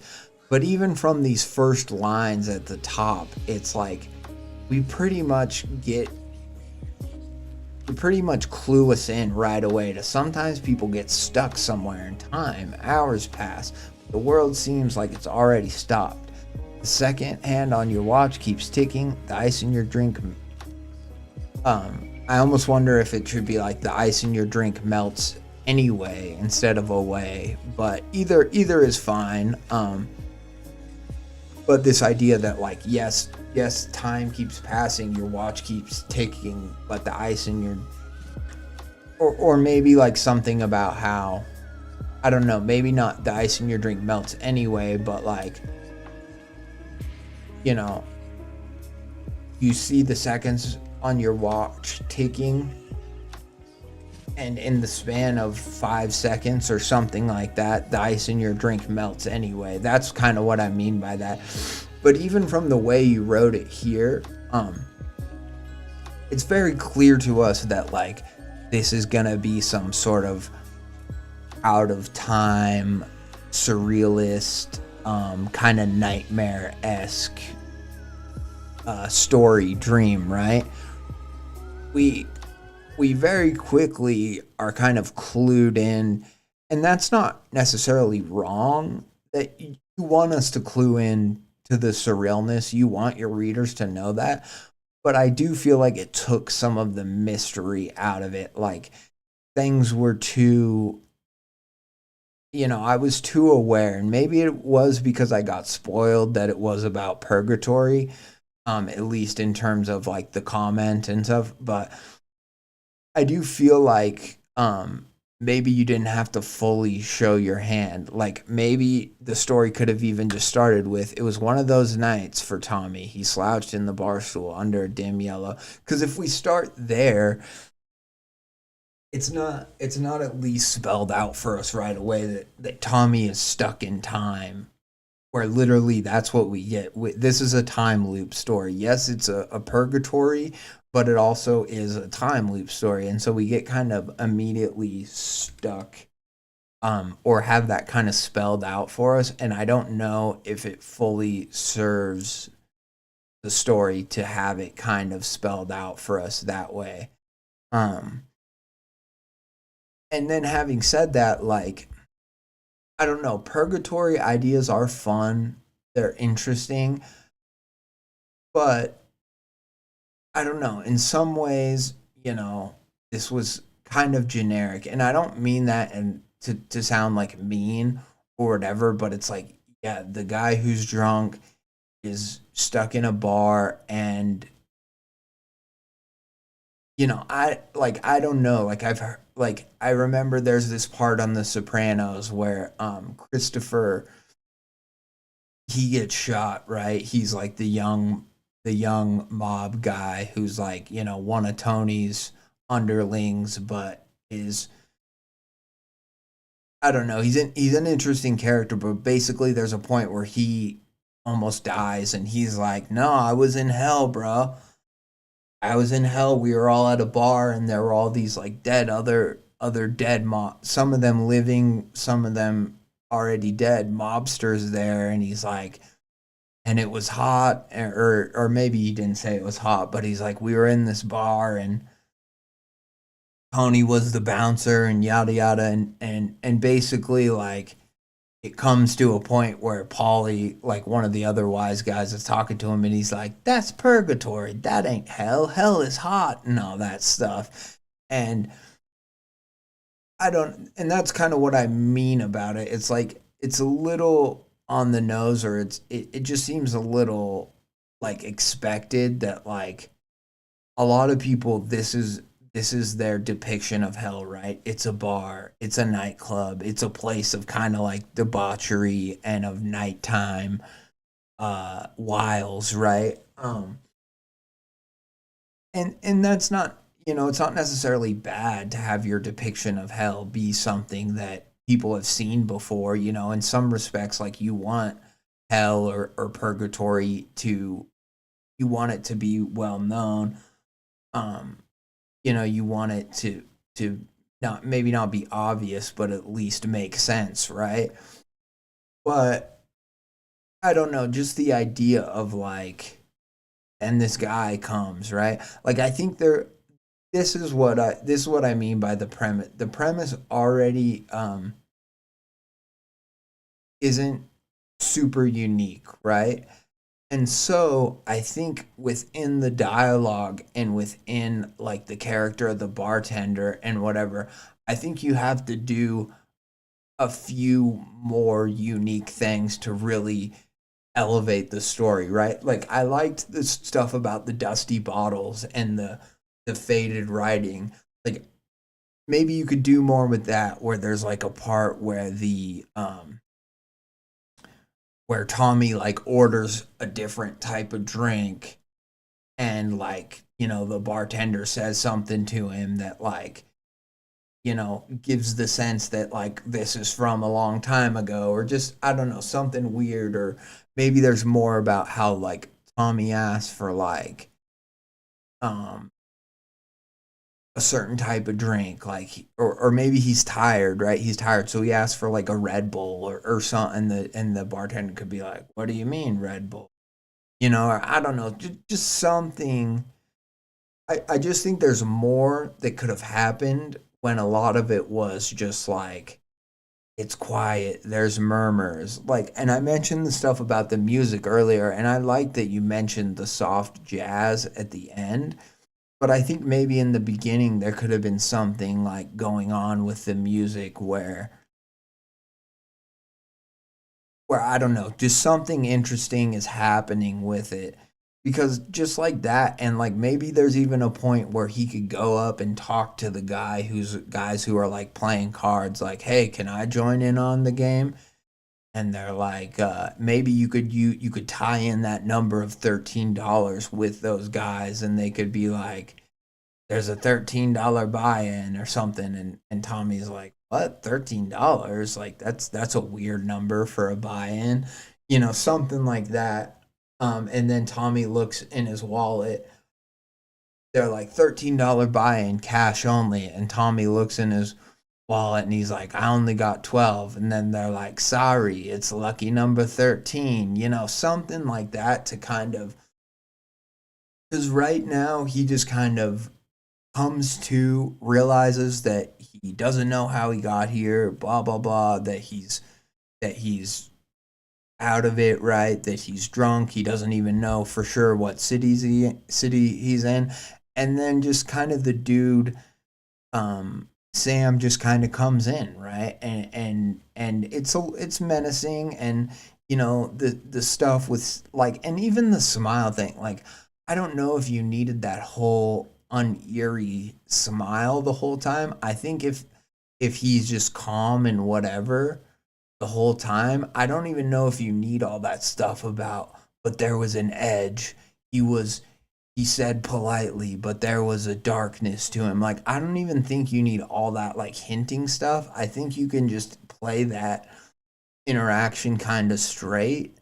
And then where the horror comes in, right, is when Tommy finally starts to realize who this guy isn't, and he starts to notice the bruising and stuff. And then where corpse just fully strangles him, that is kind of where the switch can come. And it doesn't have to be so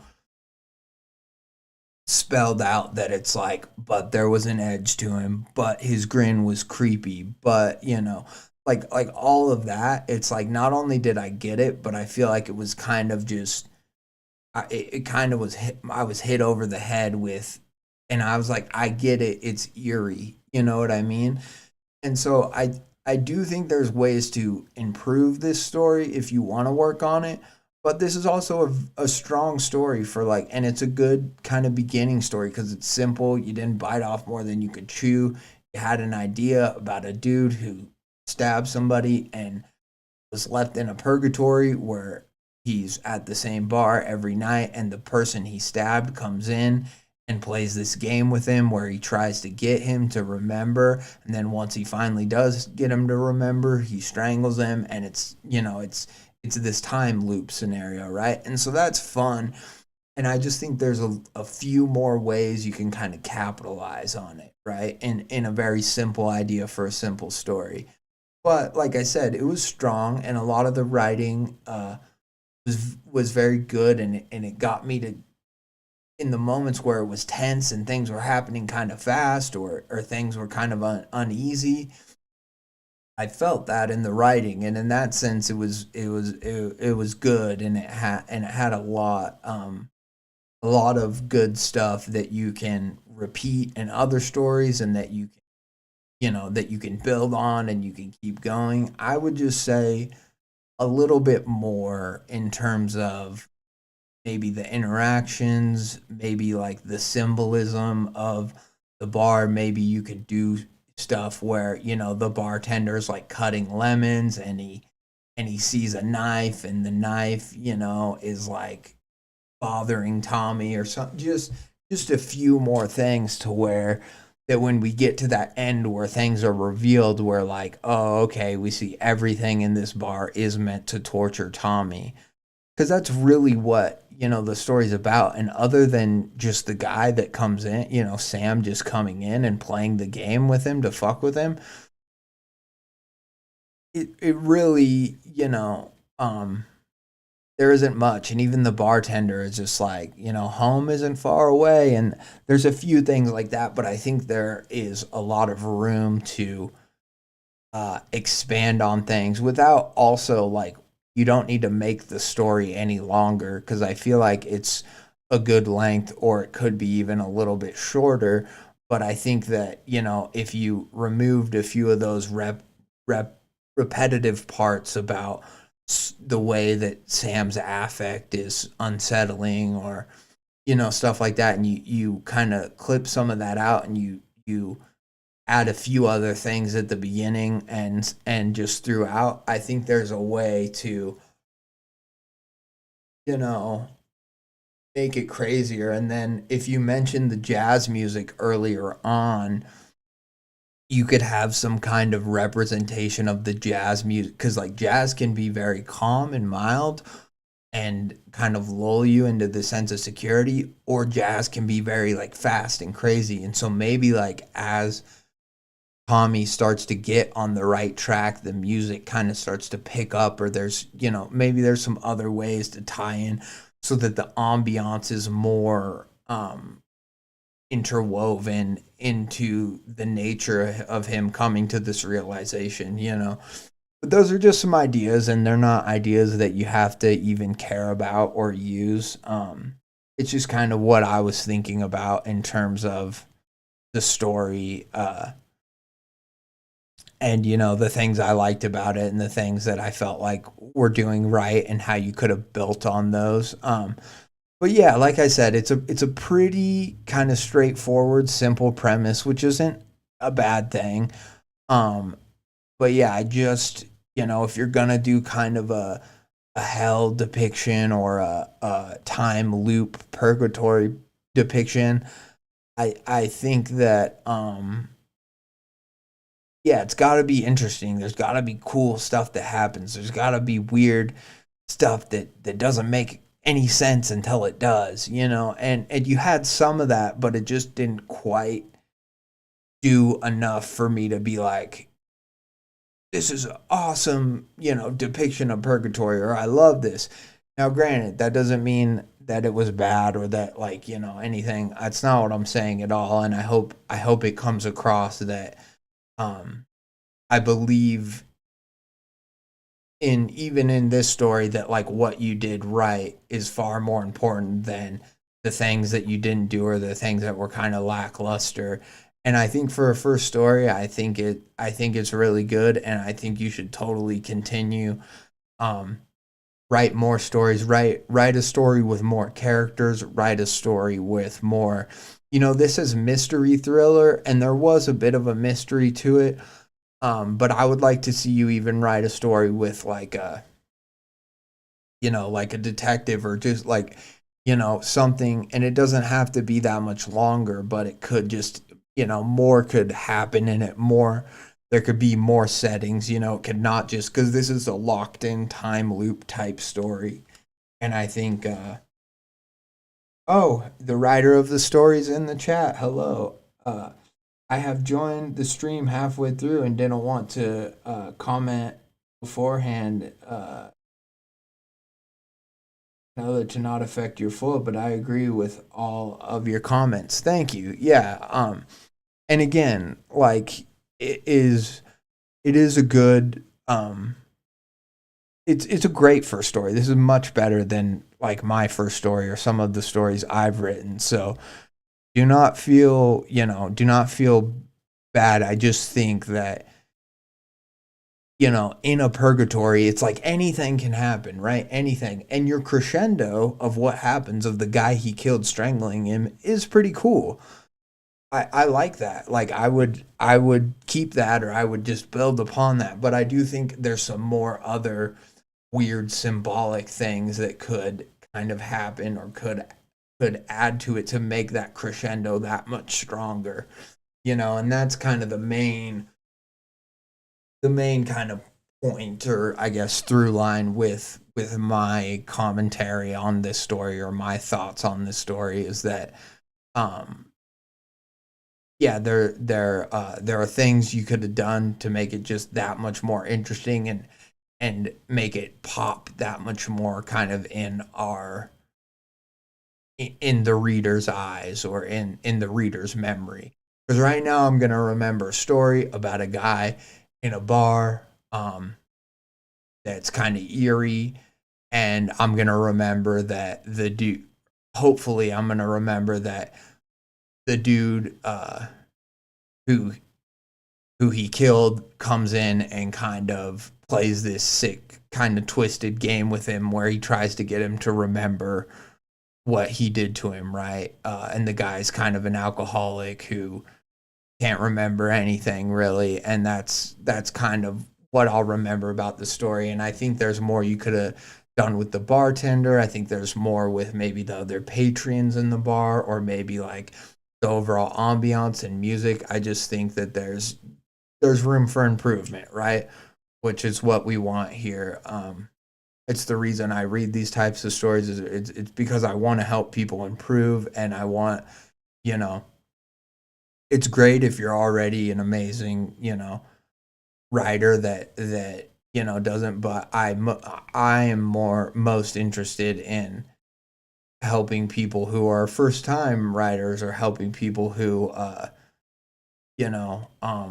just kind of getting into it, because I think that that's really important and cool. And that's what I love about this subreddit, and like Creepcast in general, right? Is it's a lot of people who have written a lot before, and who are, kind of experienced, at least in terms of the volume of their material, right? They've written a lot, but it's also just as many people who are writing for the first time, and or have maybe written a few things here and there, but have never published anything, even just online for free. And I think that's super cool. And so you are the type of person who is my hero, and I just want to help you in any way I can. And I hope that this has been helpful. I hope that you can go back through and maybe listen to like my ideas or my reading of it, and pick up the things you like, or pick up the things you agree with, and then the things you don't agree with,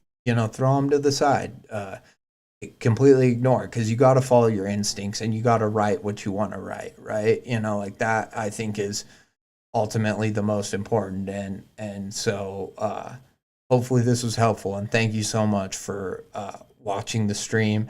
And never feel, I appreciate that you didn't want to like let me know that you were watching, because you didn't want it to affect the criticism. And more power to you, that you clearly want an unbiased opinion of your story, and kudos to you. But never feel like, if you come to my stream and I'm reading one of your stories, never feel like you have to do that, like because I will give you my honest opinions regardless. Now, I might phrase it a little bit differently, because I'll feel like I'm talking directly to you, whereas before I'm just talking about the story, right? I'm just saying what I think about it. So I'm not saying I don't tailor my critiques based on if I think the person is actively watching this live or not, because I certainly do, but I'm still going to say what I feel and what I think. And yeah, there's sometimes where I think a story needs like a lot of notes, and then there's sometimes where I'm like, I'll give less notes on a story, because there's nothing I think the writer did what they wanted to do, and there's nothing I could really, even if I like the story, or don't like the story that much, it's like there's nothing I really think I can add to it. my goal is to always be constructive and to always just let you know what I think is cool or what I think works, because that is all I know. I don't know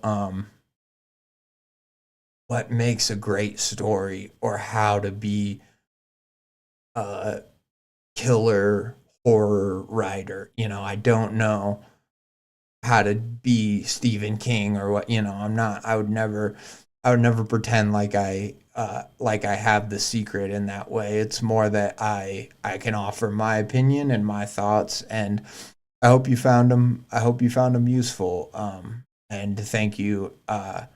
Like I said, you're my hero for writing your first story, and you're my hero for just tuning in to my stream and letting me tell you about it in a direct way, because that's really, that's brave. That takes bravery, and it's just awesome to see first time writers, first time stories, up on the site or other sites in general. I think, whether it's Creepcast, whether it's Library of Shadows, I think that it is, um,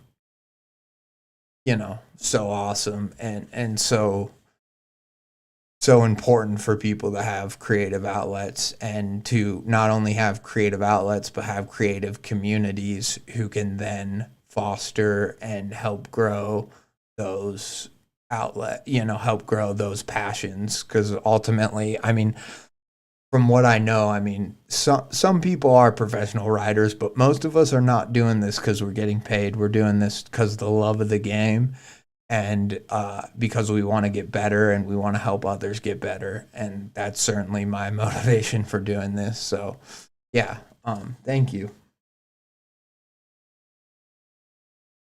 It was an issue of making it not too long. Appreciate have read it.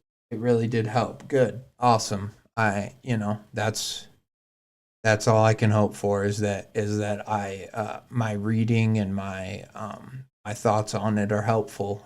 So shout out to you, A Ehrlich. I hope I'm saying that right and everything. And kudos to you on your first story. Congrats, that's awesome. Library of Shadows too, I'm kind of curious about. I think I've seen it a few other times, but from Ghost to Apocalypse to from zombie rom-coms to grotesque police files, from monsters to mobsters, we prefer horror, but will gladly run anything that makes your nails bite and keep turning the page. We display materials from authors, both new and experienced, to help them build their readership and promote their project in portfolios. Very cool. Cool subreddit. And clearly, they don't seem as insane as No Sleep. So congrats to them for that. Library of Shadows seems very cool. I will have to peruse their stuff more often, especially now with what they say about. They're still the main Creepcast subreddit, but Creepcast Submissions was a smaller subreddit that popped up back when a lot of people were getting shit for posting their stories on regular Creepcast. Stories maybe weren't getting straight up uh, banned or blocked or whatever. I think some of them were, but it wasn't that all of them were. It was just that a lot of people were getting shit from other Redditors or Creepcast fans who were like, I only come to this sub for the fan art and for the memes, and I don't want to read your bullshit story. And it was like, okay, dude, well, fuck you. Like, first of all, this whole podcast would not exist if it wasn't for creepypasta. And then also, like, and it's so annoying now because I still see these posts on the Creepcast main subreddit to this day where people are like, there's just stories now and it's just ruining the subreddit for me. And it's like, dude, every time I go look on it, there are memes on the front page. There's fan art. There's all of those things. And then there's a few stories here and there. Or if you click on the fan made story tag, then you can find fan made stories. But I'm like, all you have to do if you want to see fan art or memes or whatever is just click on those, and it's just super annoying just how many redditors and people are like, how dare the thing that I like, be at all changed, even though the creators of the podcast have said that they want it this way. How dare they make it so I don't just see fan art of Wendigoon, of pregnant Wendigoon and Hunter or whatever, And that's funny too. I like that shit too. But honestly, there was times where I was going on the Creepcast Reddit, and like a lot of the fan art is so talent. People are so talented and cool. But I was like, why do the talented artists, because they're making a visual art that you can just look at in 2 seconds, why is that okay? But then a story that somebody, yes, you have to read it in order to see the beauty of it or the magic in it or the coolness of it, but because you can't just read it in 2 seconds, they're like, this is stupid. And so they're like, what, why is that? Why is one an awesome fan thing that you love to see, but then a story less important or less valuable on a Reddit for a podcast that's all about stories and horror and written horror in that medium. You know what I mean? It pisses me off. I've talked about it before, but I could, you know, whatever. That's the nature of Reddit. You're always gonna get people who think they know better or think they know how something should be, or you know whatever bullshit like that. It's unfortunate, but yeah. Anyways, so that was Dim Hours. Thank you, Kay Ehrlich. So here's the deal, guys. I don't know how long I've been going here. Uh, well, there. That kind of answers my question. Um, I know you guys can see, but I cannot see my screen right now at all that I popped out OBS. My computer does this. Maybe I can see where my mouse is on the screen. Oh, I guess not. My computer does this where it wigs out. I try to make it so it doesn't happen on stream, but it happened this time. And so yeah, I can't see my screen at all right now. It's not even popping up partially.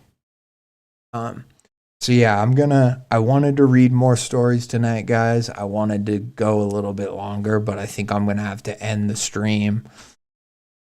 There's a chance I could pop back in and restart the stream once I get this sorted out on my computer, but as of right now, there's no way. I don't even know if I'll be able to end my stream. I'll have to use, there'll be a delay, but I'll have to use that to probably hit stop streaming on OBS. So sorry. Feel free to tune out. I appreciate everyone for watching. I'm sorry, I just stream on a shitty laptop, and I'm sorry I don't have better equipment, but it's what I can afford. So, I appreciate everybody who stopped by the stream, and shouts out to you. If I come back in a little bit, feel free to tune back in. If not, I'll see you on the next stream later this week, with good stories. Take care. Yeah, thanks, Rude Dude. I agree. I need to quit trying to go for 10 hours every time I stream. I need to be cool with the shorter length. So thanks, guys. I appreciate you. Peace out.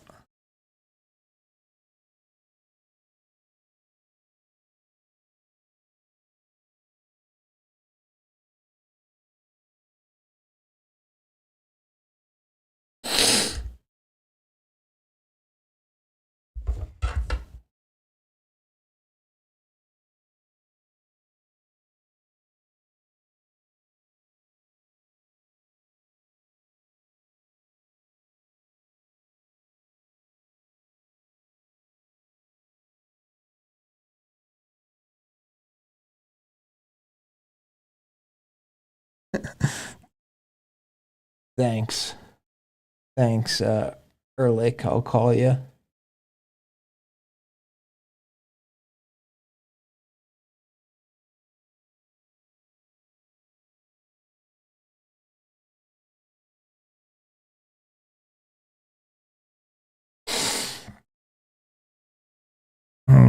Well, this is fun.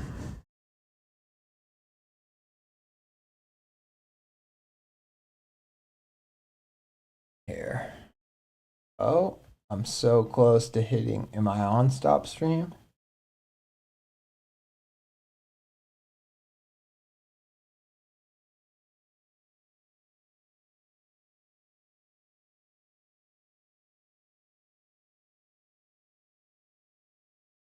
All right, bye, people. See you later. Adios, amigos. Think I stopped it.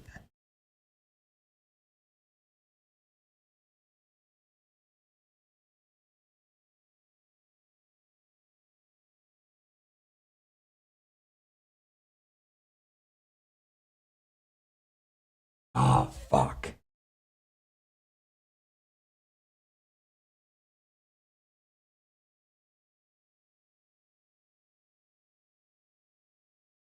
This is so annoying. Quit laughing. I know I have to say yes. Quit laughing at me, rude dude.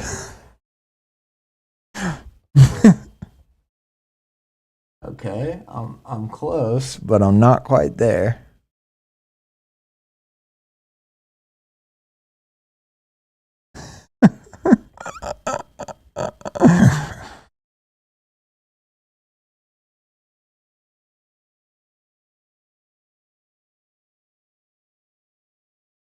It is like Minesweeper, bro. Oh no, I'm so close. Straight up.